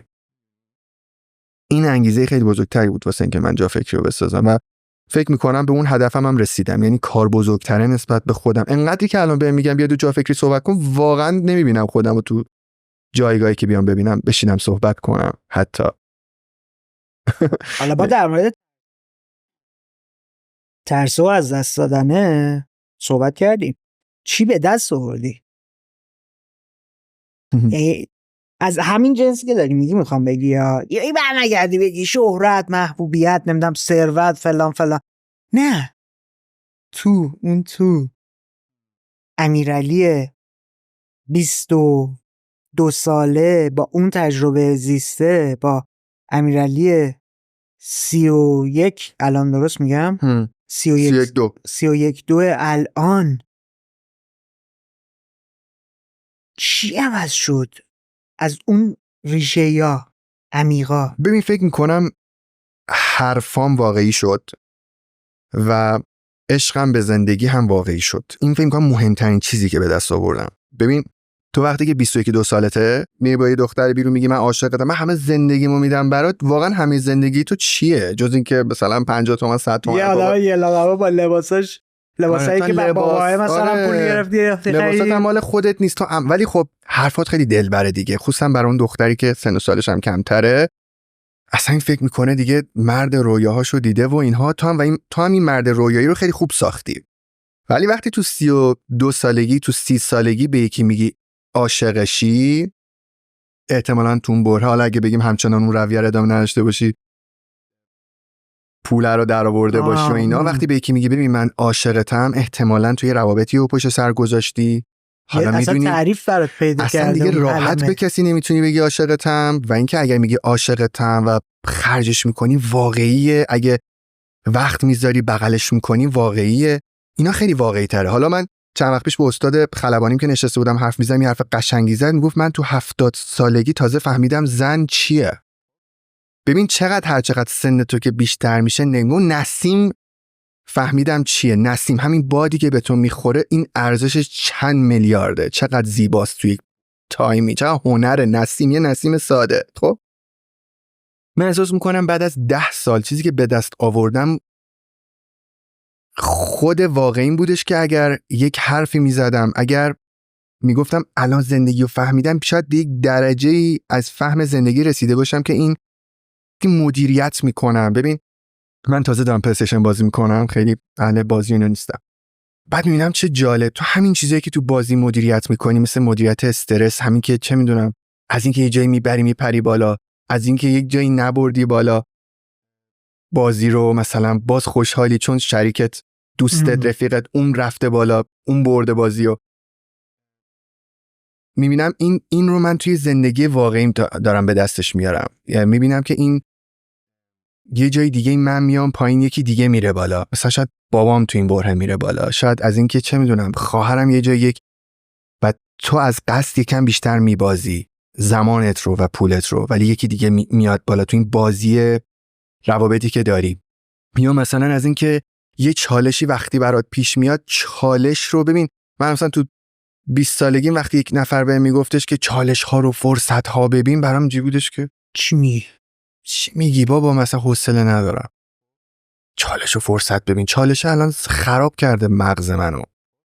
بعد میبینی که الان تو 30 خورده سالگی وقتی میگن مثلا یه چالشی که برام پیش میاد، به خودم اینجوریه که اصلا ببین سرم درد میکنه که تو این چالشو بهم بدی، ببینم من باهاش چه کار میکنم. به این چیز که داری میگی، خب تو مسیر طبیعی رشد و بالاتر رفتن سن به دست میاری دیگه. تأثیر این چیزایی که ساختی نه اصلا الزامی نیست. توی اصلا بالا رفتن سن نمیتونه نتیجه این باشه که تو از چیزهایی که آموختی حتی فهمیدی بخوای یه نتیجه جدید گرفته باشی. من خیلی آدما رو میبینم که مثلا مثلا من میگم آقا سیستم سازی چیز بسیار مهمیه.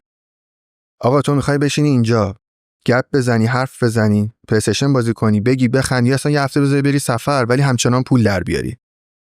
تا میگم سیستم سازی کنید، از این سیستم کارمندی یک مقدار فاصله بگیرید یا حداقل تلاش بکنید همزمان با یک سیستم سازی کوچولو ولی از این کارمندی فاصله بگیرید.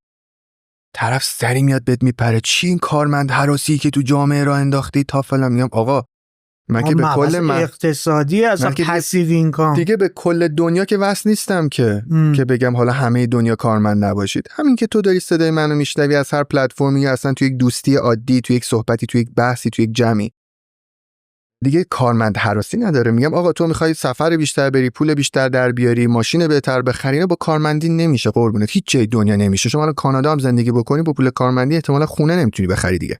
بعد کار بیشتری از کارمندی بکنی که بتونی یه خونه چه میدونم $1 میلیون بخری.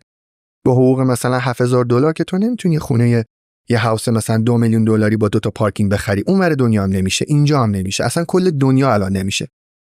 ولی با اینکه میدونه این کارو نمیکنه. بعضیا نمیدونن، بعضیا نمیتونن، بعضیا نمیخوان. یعنی 37 سالشه نمیخواد بپذیره که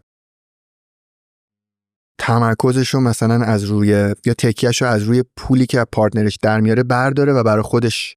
مثلا من شده مثلا همسر دوستم خیلی آدم ثروتمندیه، همسر شده مثلا دست راست این. میگم بابا تو خودت پر از استعدادی، پر از کار ایده های بزرگی، خب منابع مالیش هم که از همسر تا حدودی داری بهت کمک میکنه، برو بیزنس خودت راه بنداز. ولی همیشه قور میزنه که چرا این کارمون نکرد. میگم خب این کار خودت بکن. میدونی خب میگم سن که بیشتر میشه الزامی به این که تو خیلی پخته‌ام برخورد بکنی نداره. من اینکه تصمیم بگیری از اون چیزهایی که فهمیدی بخوای استفاده بکنیم. آره اینجوری فکر می‌کنم. تو صحبتات یه اشاره ریز به تاثیرگذاری داشتی.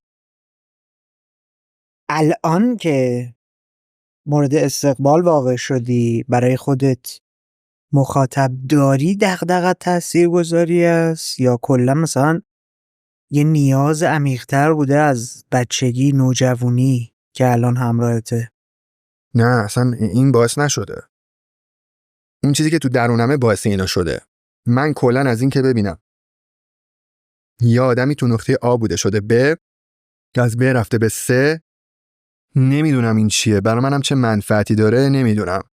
یک دگردوستی در من فعاله از این که ببینم یه آدمی رو هول دادم یا یه جای دیگه ای هولش دادن و اون یه لولی رو طی کرده، برای من مثل این میمونه که من یه پول قلمبه‌ای درآوردم، برای من مثل این میمونه که غذای خیلی خوشمزه‌ای خوردم، یا برای من این میمونه که یه پول گنده‌ای به من رسیده. از این که میبینم چی داره بهت میده که این چیز، این حس مشابه داره؟ یعنی این که میشه هنوز. برای تو میشه یا برای اون میشه؟ برای من.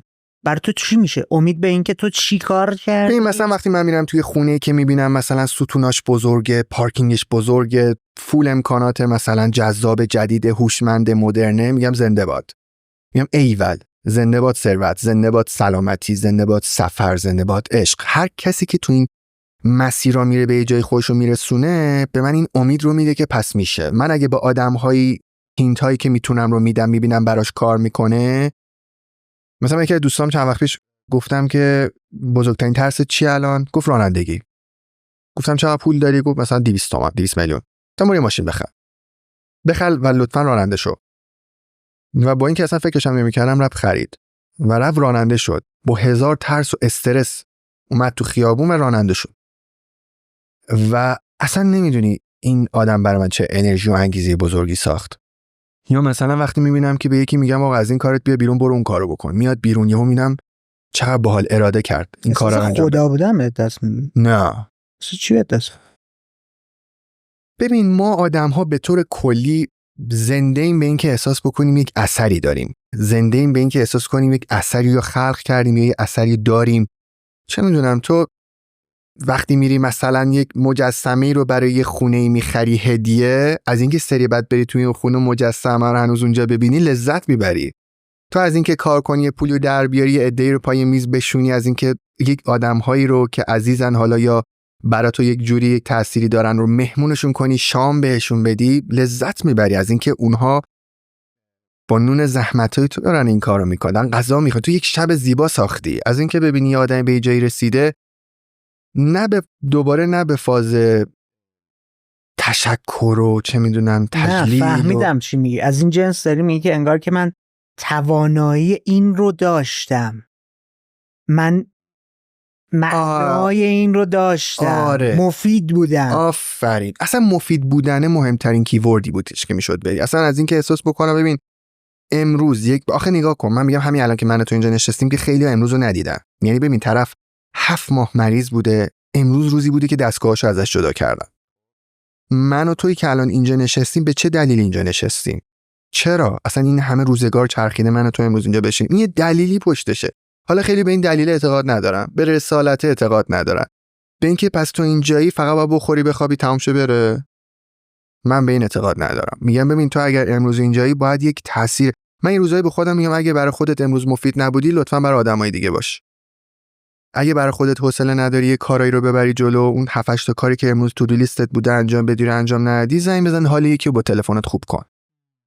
میدونی حداقل این کار مفید رو انجام بده. و اگه یه کاری بکنی که این کار مفید دراز مدت تر باشه که دیگه اصلا چه لذتی داره. یعنی مثلا من یکی هول دادم سمت یوتیوب، گفتم تو رو خود از این کاری که داری بیا بیرون، برو یوتیوب تو بساز. و از اینکه میبینم یوتیوبشو کار کرده، مانیتایز شده، الان درآمد دلاری داره، حالا اون 300 بارم زنگ بزنه بگه امیرعلی تو این کارو کردی، که من باز دوباره میره تو اون فاز تجلیل و تشکر. من اون برام مهم نیست. من از اینکه میبینم یه آدمی 2 روز دیگه تو این بالا پایین شدن دلار زندگیش گارانتیه، یه ذره دیگه با دلار اینجوری بالا پایین، حتی ممکنه اوضاعش بهتر بشه تا حدودی برای خودش. فقط پتانسیلا رو میبینی؟ آفرین. آره اصلا من عاشق اینم که پتانسیلا رو ببینم، آدم‌ها رو متوجه پتانسیلاشون بکنم و کاری بکنم که آدم‌ها متمرکز بشن رو ثروت‌های حقیقی زندگیشون، مثل انرژی، مثل زمان، مثل روابط، مثل پتانسیل‌هایی که در مورد جغرافیایی که دارن در زیست میکنن وجود داره. مثلا شما اینجا مهد ایده‌های اجرا نشده است. من دیروز به عمم زنگ زدم گفتم که عمه جون توی شهرستان هنوز اونقدر مثلا بیس غذاهای رژیمی هنوز شکل نگرفته. قطعاً تو شهر شما یک سری ورزشکار هستن که دغدغه‌شون غذای رژیمیه. تو یه مطبخ کوچولو درست کن، هر روز پک کن. پکی که فقط آدما باید بذاری تو مایکروفر، چه میدونم پکی که فقط آدما میگیرن میخورن بعد از تازه براشون بفرست، مثل تهیه غذا. حالا تفاوتش اینه که غذا سالمه. باحال نیست؟ میگم آقا تو اگه مثلا 200 تا 4 میلیون تومان اشتراک بگیری میشه چقدر؟ 800 تومان میشه ماهی. تو حساب کن مثلا تو سال میشه چقدر؟ گفتم تو میتونی سالی 2 تا واحد تو همون شهرستان بخری اگه حالا بگیم همش سود.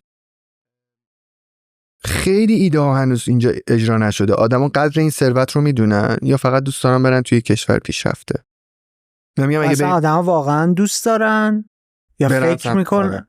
نه خیلی اوقات آدما واقعا دوست ندارن برن.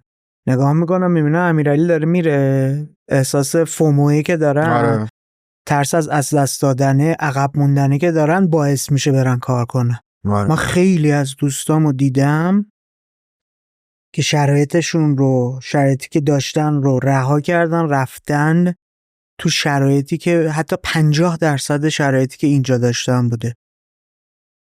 فقط افتادن توی اون بازی که آقا عقب نمونی، آقا الان ببین هر بارم که اینجور صحبت میشه دی گارد میگیرن که بابا شما اوضاعتون خوبه. نه واقعا لباس مهاجرت لباسی که به تن همه نمیشینه، ولی اینکه اینجا اوضاع خرابی هم داشته باشن. یعنی دوستای من بودن با اوضاع خراب رفتن و خرابتر شده، اینجا بوده رفتن و خیلی بهتر شده. اینم هست، خیلی زیادن اینا. به طور کلی گفتم، یعنی گفتم آقا اینجا داری زندگی میکنی، اینجا چیزهای زیادی رو از دست میدی، یه چیزهایی هم باز به اون نگاه پارادوکسیکاله، یه سری چیزا هم اینجا داری که جای دیگه ای نداری. اونم چیزیه. من اینها رو که به آدم‌ها یادآوری میکنم، اون آدمی که کچ میکنه میگیره این وضعیت رو و تلاش میکنه باشه کاری بکنه، بهم یه احساس بی‌نظیری میده. و دیدی میگن تو وقتی یاد میگیری که به آدم‌ها یاد میدی یه چیزی رو، با این یاد میگیرم که برای خودم امید بسازم. یه وقتی با خودم میگم تو انقدر برای همه میکروفونی، یه ذرم برای خودت باش دیگه. بعد برای خودم میشینم، باورت نمیشه، با خودم حرف میزنم، میگم که خب میشینی پتانسیل‌های خودت هم میکشی. آره خیلی یادداشت میکنم، میگم ببین تو این کارو کردی پس این کارو میتونی بکنی، پس این کارو انجام بده. مثلا تو موسیقی میدونم یه کارایی میتونم بکنم. تست کردی؟ آره مثلا شده مثلا تو تمرین کنسرت یک خواننده‌ای من رفتم پشت یه ساز کوبه‌ای زدم، یا مثلا آرش اومده گفته چند وقته میزنی؟ گفتم بار اولی بوده نشستم. بعد گفته خب برو یاد بگیر روانی دیگه. اول گفتگو گفتی دیگه. این مدل ذهنیشو یاد بگیری، مدل نگاه کردن بهشو یاد بگیری، ذهنت میتونه دیگه آره چیزای دیگر هم کنارش بذاره. آره جهان بینیه. ببین هر چقدر که سنت میاد بالا، من فکر میکردم سنت که بیاد بالا خنگتری، کمتر میفهمی، ولی شبکه مغزت که هی بزرگتر شده، اون کانکشنای عصبی مغزت هی بیشتر شده. تو امروز زبان رو بخوای یاد بگیری، انقدر قصه داری در مورد یه جمله که استادت بهت میگه، شاید بهتر از 15 سالگی زبان رو یاد بگیری. این خیلی چیز عجیبیه. من وقتی به بابام شنا یاد دادم تو استخر، اینو فهمیدم. یا مثلا اومدم بهش گفتم این کارو کن، این کارو کن، شبیه بال هواپیماست این که میگی، این شبیه آیرودینامیک هواپیماست. یا دیدم بابام رفت و من اصلا خوشگم زد که این چجوری رفت رو آب. فقط توضیح شده دیدی؟ یه ذره توضیح دادم زیر شکمش و پاشو اینجوری گرفتم رو آب نگهش داشتم و مون گفتم پاتو اینجوری کن و رفت. و همینجوری داشتم نگاه می‌کردم، یهو دیدم که داره مخالفش میاد، ترسیدم پریدم رفتم کشوندمش این طرف. یعنی میخوام بهت بگم تو سن بالاتر جهان بینی تو کمک میکنه که خیلی چیزهایی که یاد میگیری اتفاقا اصولی‌تر، درست‌تر و از سر نیاز واقعی یاد بگیری، نه اینکه چون حالا مامانت میگه برو شنا یاد بگیر بری یاد بگیری. تو جا فکری این خلق موقعیت هایی بوده که تو یک چیزی رو بهت اضافه کنه، چیزی که از جنس نگرشه. حالا وقتی دارم نگاه میکنم خواهم ببینم قدم بعدی این خلق چیه. یه اشاره ریزی به این داشتی که آره پتانسیل ها رو میبینم، دنبال اینم که به آدم ها فضایی رو بدم که بتونن اونها هم برن سمت خلق کردن زندگی هایی که تا الان نداشتن و من توشون میدیدم. ولی قدم بعدی تو رو نمیتونم بخونم. تو ایده‌ای براش داری؟ میدونی؟ اصلا مهم نیست به نظرم. و یه چیزی که فکر میکردم، یه زمان فکر میکردم باید یه بیگ پیکچر داشته باشی بری سمتش. بعد دیدم که ببین خیلی از این چیزهایی که تو براش برنامه‌ریزی میکنی اتفاق نمیافته و اصلا بیگ پیکچر میتونه همونقدر که به تو انگیزه بده همونقدر میتونه تو رو نابود کنه. یه تصویر بزرگ چند ساله برای خودت میچینی و میگی من میخوام برم به این سمت. من پریشب یه چیزی رو نوشتم تو گوشیم و بعد بلند شروع کردم قهقه زدن. بعد بابام از خنده های من تعجب کرد، برگشت گفت به چی داری میخندی؟ چه چیز خنده داری دیدی و اینو؟ گفتم خیلی برام بامزه است. یه تیکه پازل دیگه برام روشن شد. یه چیز دیگه برام روشن شد که خیلی جالبه. گفت چی؟ گفتم من دوست دارم فیلم بسازم. الان یه تیکه از اون پازلی که فیلم است برام باز شد یهو. بعد گفت چه باحال. حالا اگه من بخوام بشینم با فکر اینکه یه روزی میخوام فیلم بسازم، من کلاس فیلمنامه‌نویسی رفتم، شرکت کردم، دیدم چقدر پیچیده است برام. این چیزی نیستش که من دوست دارم. من انقدر نمیام به این مهندسیش کنم. آره، چون واقعا مهندسی بود فیلمنامه، یعنی چیز بله. خیلی پیچیده‌ای بود. من گفتم اصلا حوصله اینو ندارم بخوام الان بشادم، الان بلوغشو ندارم، شادم الان اونقدر ظرف فکری من پر نیستش که بخوام اینو بریزم روی میز بکنمش یه فیلمنامه. شایدم ایده من هنوز ایده برنده‌ای شاید هم نیست. استایل فیلم نوشتن اصلا نباید سیت فیلدی باشه که مهندسی شده است. آره. شاید دوست داری اصلا یه چیز استایل مستقل خودت که توی یه 4 خط باشه رو ببری جلو. آره دیگه، ولی این هنوز بهم نرسیده، ولی من میدونم که اینو دارمش، میدونم که دوستش دارم و یه روزی بعد بیاد. حالا اینکه چون میدونی که اومد و زد یه روز دیگه یهو تو درگیر مریضی شدی، اومد و زد مثلا یه روزی یه ماشینی بهت زد، توی پروازی اتفاقی افتاد، یه اتفاقی برای یکی از عزیزانت افتاد که اصلا جهانت رو تغییر داد، اصلا نگرشت به همه چیز رو تغییر داد. حالا من باید به اون بیگ پیکچری که بر خودم ساختم خودم بکشم. برای همین میگم ببین، من فقط هر روز کاریو میکنم که فکر میکنم درسته. بخشش میشه یک روتینی که احتمالاً یه فعالیت درستی مثل ورزش، غذای نسبتاً سالمه، نمیدونم صحبت کردن یا روابطی که تو روشون سرمایه گذاری میکنی و احساس میکنی آدم‌های قابل سرمایه گذاری هستن، کوچولو در طی روز. یا یه بخشش میشه یه سری کارا که احساس میکنی که اون کار در نهایت ممکنه بشه یه کار بزرگ، چه میدونم بخشی فکر کردن میشه، پیدا کردن یک مهمون جدید برای پادکستت، حالا برای خود نویم دارم میگم. بخش دیگهش زندگی برای چیزی که اصلا قابل پیش بینی نیست. کدومی که از اون آدمایی که اون روز از خونه میرفته بیرون فکر میکرده وقتی برمیگرده دو تا پا نداره؟ گاردریل اومده تو ماشینش دو تا پاشو قطع کرده از اونور زده بیرون. کی فکرشو میکرده؟ من چند وقت پیش تو اتوبان داشتم میومدم، یکی نتونست کنترل کنه رفت جلو، خورد به یه ماشینی، پیچید جلوی ماشین. من واقعا فکر کردم مردم، چون من تا شاید 2 ساعت پنیک شده بودم، استرس داشتم، تپش قلب داشتم، رسیده بودم خونه. چه میدونستم که مثلا اون شب نیم ثانیه عقب جلو از شده یه بود. قرارداد خیلی خوبم داشتم برمیگشتم، از یه شب فوق‌العاده داشتم برمیگشتم و اون اتفاق داشت میافتاد. از کجا میدونستم؟ حالا من بشینم خودم با یک تصویر بزرگ، نه واقعا فکر نمی کنم. من اگه یه روزی بچه داشته باشه هیچ وقت بهش نمیگم احتمالاً خانم دکتر چطوره، اصلا هیچ تصویری رو نمیسازم، میگم امروز چی کارا کردی، ممنتو موری. آره، تو لحظه امروز چی کار داری میکنی، کاری که الان داری میکنی تو رو میرسونه به اون ظرفیت بزرگی که فکر میکنی یا نه. شکل فکر کردن تو بزرگ کن، اتفاقای بزرگ برای آدمای بزرگ اتفاق میفته.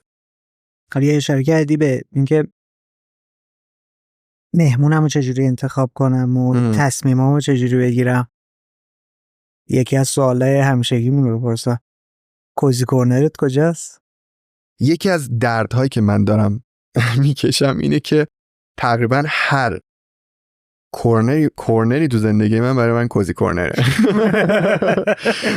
و دارم تلاش میکنم که اینو منیجش بکنم، به خاطر اینکه ذهن من دائما در حال کنکاش و فهمیدن و درک کردن و پیدا کردن یه رابطی بین چیزهایی که فهمیدمه. ببین مثلا دختر خالم داره برای من حرف میزنه، یهو میگم صبر کن و اون بهم میگه که چی شده، میگم یه لحظه صبر کن، بعد شروع میکنم بدو نوشتم، میگم این به اون ارتباط، این به اون ارتباط و ببین همه جا برای خودم یه وایت بوردی درست کردم، تو تلگرامم برای خودم یه وایت بورد ساختم، تو واتساپم برای خودم یه وایت بورد ساختم، تو نمیدونم نوت گوشیم یه وایت بورد دارم، تو پلتفرم‌های دیگه وایت بورد دارم، هر جا که جلوم باشه واسه اینکه از دستش ندم یه چیزه. ولی اگه بخوام به طور کلی بهت بگم، کوزی کورنر من یه بولت جورنالی که همیشه توی کیفم، یعنی هر جا میرم باهامه، میشینم تو اون فکر میکنم و تو اون کار میکنم. همومم خیلی بهم کمک میکنه یا میبینم 20 دقیقه 25 دقیقه زیر دوشم تا زمانی که مامانم داد بکشن آب اسراف نکن بعد میام بیرون. واقعا نمیدونم، ذهن درگیره. آره همون به من این فرصت رو میده. آره پشت فرمونم همینطوریه. من خیلی وقتا موزیک نمیتونم گوش کنم به خاطر همین موضوع. موزیک اجازه نمیده فکر کنم، بر همین موزیک گوش نمیدم که موزیک بی کلام اینسترومنتال بشونم، چون میدونم که فقط بهم کمک میکنه فکر کنم. آره راست میگین، کوزی کورنر چیزیه که باید بهش فکر کنم، اینم باید مهندسیش کنم. خیلی جالبه. آره. چون به مرور هی جاش عوض میشه، آره. جنسش عوض میشه و تو هر چقدر خودتو بیشتر میشناسی. اصلا کوزی کورنر میتونه بعضی از آدما باشن، یعنی 100% صحبت میکنی با یه آدم 100%. ایده ازت میزنه بابا اصلا یه چیز جالب بگم، یکی از مهمونامون برگشتش گفتش که کوزی کورنر من دیالوگ با فلانی و فلانی و فلانی. گفتم یعنی چی؟ گفت من اصلا تنهایی نمیتونم بشینم با خودم فکر کنم. باید حتما بشینم با این دوتا آدمی که آدم نزدیکن هم فکری کنم. آره گفتم مگه میشه؟ گفت حالا که شده. خیلی باحاله. خیلی جالبه. چقدر ایده این اسم پادکست تو جذابه.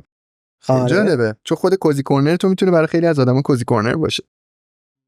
آره ممکنه. آره. ممکن. جالبه. حالا بحث امروزمون برات باحال بود؟ آره میخوام برم سمت جمع‌بندی. بریم. اول از همه من متوجه شدم که امیرعلی از روی یک نیازی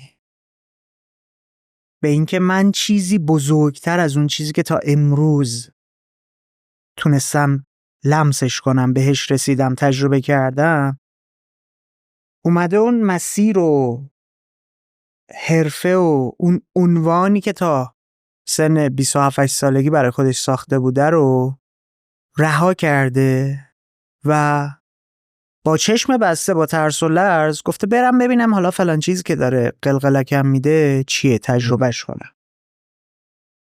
فضای عکاسی و فیلمبرداری رو برای خودش پروندهش رو فعلا، چون نمیدونیم در آینده چی میشه دیگه، فعلا بسته. گفته آقا من اگه دارم میرم عکاسی هم کنم دیگه برای دل خودم انجام میدم، به عنوان یک عکاس یا ویدیوگرافر یا محتوای بصری از اون جنس ساز دیگه این کار رو انجام نمیدم.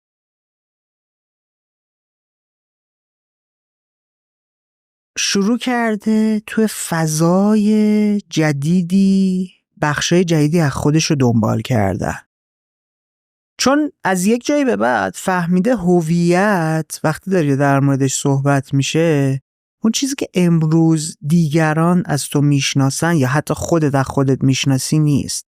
این یه تیکه از یه پازل بزرگتره تو این لحظه. دلیل نداره من اگر به یه حدی از موفقیت، شهرت، ثروت یا هر چیز دیگه‌ای تو فلان حوزه رسیدم دیگه همین باشم و بس. یک خورده روایتی وجود داره که تو این تلنگره هم میتونیم بگیم ویرانش کرده، هم میتونیم بگیم کمکش کرده، هلش داده که محکم‌تر قدم برداره. اونم داستان اون فردی که اومده تو رو زیر سوال برده.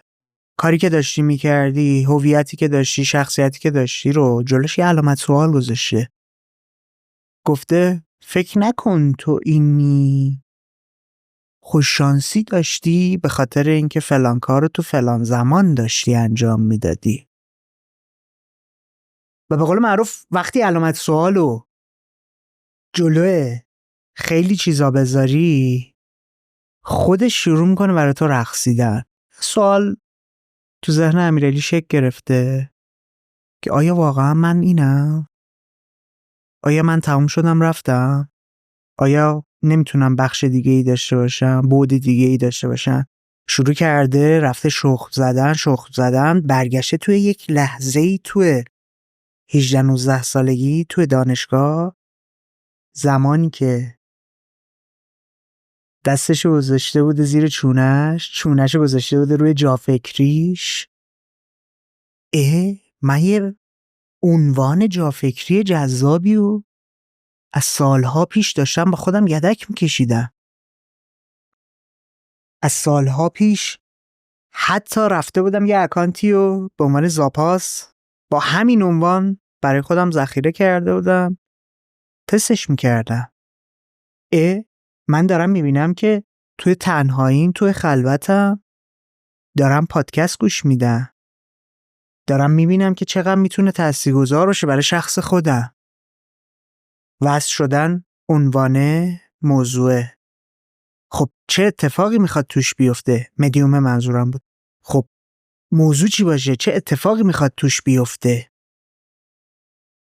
اول کرونا من یه مقدار پایینم، افسردم. وقتی میشینیم تو جمعای خانوادگی، دایی که از 21-22 سالگی قدرت نفوذ کلامش رو متوجه شده بودم صحبت میکنه، میبینم چقدر داره به من نگرش میده، زندگی میده، چقدر توی این لحظه بهش نیاز دارم. آها، نقطه ها به هم وصل شد. این نقطه که دیگه من نیستم، کنارش یک چیز جدید. این چیز جدید میتونه مدیومی باشه که رو من تاثیر داره میذاره به عنوان پادکست، میتونه اسمش جافکری باشه، میتونه در مورد فلان موضوع باشه. بوم، پاق پاق پاق. آره. جافکری پادکستی که تمرکزش روی اینی که تبدیل بشه به پلتفرمی که به آدم‌ها کمک کنه موضوعاتی که تا به امروز کسی نیومده بهشون توضیح بده رو بهشون توضیح بده، یاد بده. به همین جالبی با یک سوال اولیه، با یک نیاز درونی جافکری خلق میشه. حالا جافکری که بیشتر از هر کسی خود امیرعلی بهش احتیاج داشته، به یه حدی از استقبال و توجه و موفقیت میرسه. وقتی داستان کل شکل‌گیری این پلتفرمی که داری رو با هم مرور کردی، من یه مقدار فضولیم گل کرد و گفتم بذار ببینم دقیق‌تر بشم، ببینم آقا این پشتش که امیرعلیه چیا داره تجربه میکنه، چه چیزهایی براش داشته، چه ترسهایی داشته. کسی که اومده توی یک بازه زمانی 3-4 ساله به خاطر اون تیست خوبی که داشته، به خاطر اون امضای شخصی که داشته، توی یک پلتفرمی 300,000 تا مخاطب برای خودش پیدا کرده، بعد سویچ کرده رفته و حالا شروع کرده توی یک مدیوم دیگه‌ای 1,200,000 نفر مخاطب تا به امروز برای خودش پیدا کرده. چی از دست داده؟ متوجه شدم که تو نگاهت به خاطر اینکه نگاه بیرونی بهت عوض شد دچار تغییر شده. دیگه راحت‌تر نمیتونی ارتباط برقرار کنی، دیگه راحت‌تر نسبت به قبل نمیتونی اعتماد کنی. یک مقدار ترس و لرز توی ارتباطاتت بیشتر شده. یک چیز دیگه ای هم گفتی که من احساس کردم و یک جایی به بعد که زمانم رو باختم. انگار توی یک بازه‌هایی، یک جاهایی تمرکز گذاشتی که نتونستی اون لحظه‌ای که در موردش صحبت کردی دنبال این بودی که زندگیش کنی، تجربهش کنی، تجربه زیستش کنی که ازش یاد بگیری رو داشته باشی. برای همین داری میگی که من لحظه‌مو از دست دادم. عمیق‌تر شدی. گفتیم خب حالا چه چیزایی به دست آوردی؟ اصلا دنبال چی بودی؟ متوجه شدم که یک جای این ذهنیت تو شکل گرفته که این دیده شدن، شنیده شدن، عنوان تجاری شدن، پرسونال برند شدن، اگر تو نتونی مدیریتش کنی میتونه تو رو نابود کنه. یعنی امیرعلی که تو میانه 20 سالگی متوجه همچین تاثیر مخربی شده، دیگه اعداد و ارقام براش بی ارزش شده. دیگه این که رفتم مثلا فلان جا منو شناختن دیگه روش کار نمی کرده. یک چیز عمیق تری رو تو زندگیش داشته دنبال می کرده. فهمیده بوده چیزی بیشتره. برای همین حتی راحت تر مسیری که باهاش شناخته شده بوده رو گذاشته بوده کنار، رفته بوده سمت تجربه یه مسیر تازه. اما چی بوده اون؟ از فیدبک هایی که گرفته بوده متوجه شده بوده که ما آدما میتونیم یک چیزی بیشتر از اون چیزی که فکر میکنیم باشی. اگر من انقدر تاثیرگذارم که عکس‌های خوب با فضاسازی‌های جذاب، دیدنی و زیبایی که دارم میگیرم، این تأثیر رو آدما میذاره که بیان بگم من به خاطر اینکه تو رو دیدم رفتم فلان تجهیزات رو خریدم.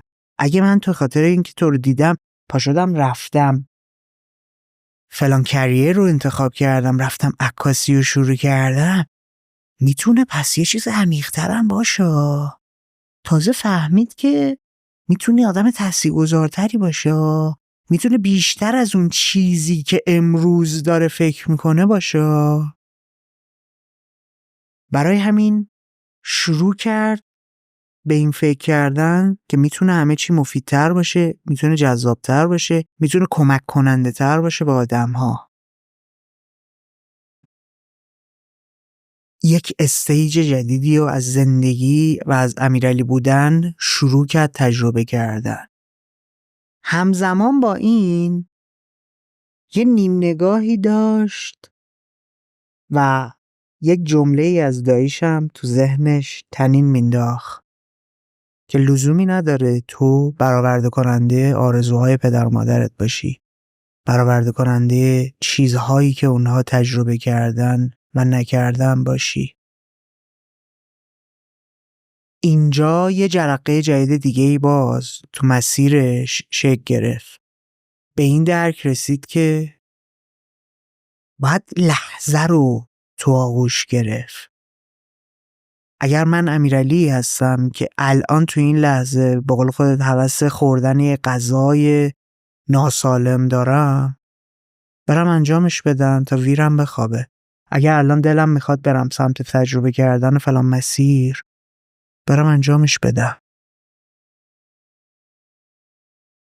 کل این فرآیند برای من جالبه و اصلا دوست داشتم بیایم در موردش صحبت کنیم، چون ما آدما مخصوصا وقتی به یه حدی از اطمینان خاطر نسبت به خودمون، از یه حدی نسبت به موفقیت، دیده شدن، تایید شدن میرسیم، میافتیم توی قالب، میافتیم توی چارچوب و دوست داریم همشون رو تجربه کنیم و همش پیش ببریمش، تکرارش کنیم.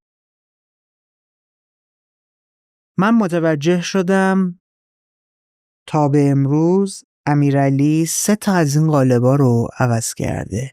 یک زمانی اگر داشته به عنوان یک کسی که توی کافه داره کار میکنه، کار فروشندگی انجام میده، یک تجربه‌ای رو به دست می‌آورده، یک نگاهی به زندگی داشته، یک جایی به بعد اومده توی یک جای دیگه‌ای این قالب رو تجربه کرده و توی این قالب دوم فهمیده که من این یک قالب نیستم. من میتونم یک دنیای بزرگتری باشم و امروز هم که 32 سالشه داره این مدلی به دنیا و زندگی نگاه میکنه که قالب‌های بیشتری پیش روم هست که نباید خودمو ببندم به این چیزی که امروز هستم. احساس نیازی پیش بیاد، در اون لحظه میرم سراغ قالب بعدی.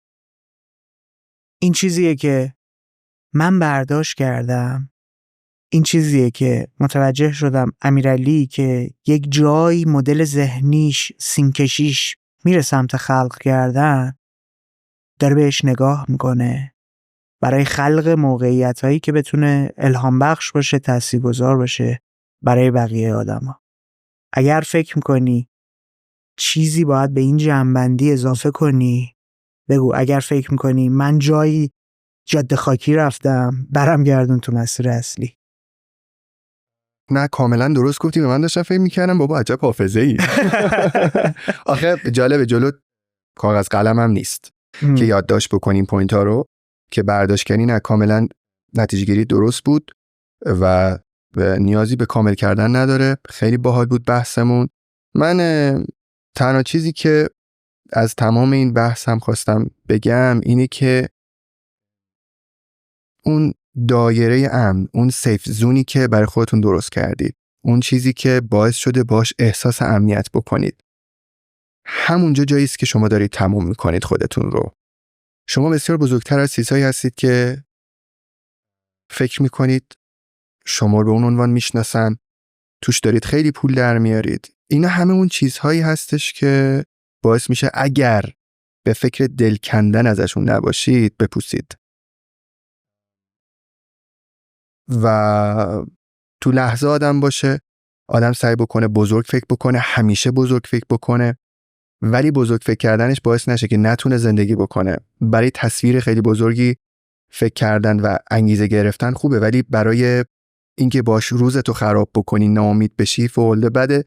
و اینکه آدم فقط باید هر روز کاریو بکنه که احساس میکنه درسته. یعنی بزرگترین قدم‌ها، بزرگترین اهداف از جایی شروع شدن، بذار اینجوری بگم، بزرگترین اهداف از کوچکترین قدم‌ها شروع شدن. و تو فقط کافیه هر روز جوری زندگی بکنی که احساس بکنی که اون کار درست تریه و اجازه ندی هیچ آدمی باعث بشه که تو کوچیک فکر بکنی. من همیشه تو خیابون که راه میرم میگم بابا این که تو توی چه میدونم یه هیوندایی که حالا اینجا به خاطر اوضاع اقتصادی شده 4 میلیارد خیلی سختی کشیدی، باعث نباید بشه که فکر بکنی تو ماشین خاصی نشستی. اونور دنیا چه میدونم بنتلی هم داره. فکر نکن که خیلی چیز بزرگیه. چیزایی که به دست آوردی در نهایت چیزای خیلی بزرگی نیستن. و برای چیزای خیلی بزرگ فکر بکن، برای چیزای خیلی بزرگ تلاش بکن، برای آدم‌هایی تلاش بکن که خیلی وسیع‌ترن، بزرگترن و به اندازه که بزرگ فکر بکنی احتمالاً اتفاقهای بزرگ هم توی زندگیت پیش میاد. امیدوارم که بحثی که امروز کردیم الهام بخش باشه، انگیزه بیاره. آره، امیدوارم که تاثیرگذار باشه و یه آدمی احساس خوشحالی بکن، حداقل یه آدم از اینکه پای بحث ما امروز نشسته. سوال آخر، این گفتگو رو دوست داری به کسی تقدیم کنی؟ ببین من کسی خاصی به ذهنم نمیرسه، یعنی شخص خاصی به ذهنم نمیرسه که بخوام بگم این گفتگو تقدیم بشه بهش، ولی میتونه تقدیم بشه به تمام مخاطبین خودت و البته مخاطبین خودم و البته مخصوصا آدم‌هایی که فکر میکنن امروز به جایی نرسیدن تو زندگیشون. چرا؟ چون دوست داشتم این مکالمه ما بهشون این ایده رو بده که حتی اگر به جاهایی هم میتونستن برسن تو زندگیشون، باز هم کافی نبود که باز هم اون عناوین براشون کوچولوه و باز هم میتونن بزرگتر فکر بکنن و باز هم میتونن تاثیرگذارتر باشن. کلاً چیزهایی که آدم‌ها ما رو باهاشون میشناسن، چیزهایی که خودمون سالها برای زحمت کشیدیم، هزینه کردیم، وقت گذاشتیم، خونه دل خوردیم، حتی اگر به نتیجه برسیم هم باز میتونن در بهترین حالت یه تیکه از پازل کلی زندگی ما باشن و ما میتونیم باز هم به یک تصویر بزرگتر فکر بکنیم. همیشه چیزی که ما فکر میکنیم ته قضیه است تازه میتونه شروع یه سری داستان‌ها و قضایای دیگه باشه. امیدوارم مکالمه امروز ما باعث شده باشه که این پیام به مخاطبین ما، به مخاطبین خوب ما رسیده باشه. عشقی پسر، خیلی خوب گفتی. یا بالاترین حد یک جایگاه میتونه نقطه شروع یک جایگاه دیگه باشه. دقیقاً. مشتی هستی. دمت گرم امیرعلی، مرسی به کوزی کورنر اومدی. خیلی چسبید. همونطور که میبینی یه کار تیمی و کلی آدم دارن براش زحمت میکشن.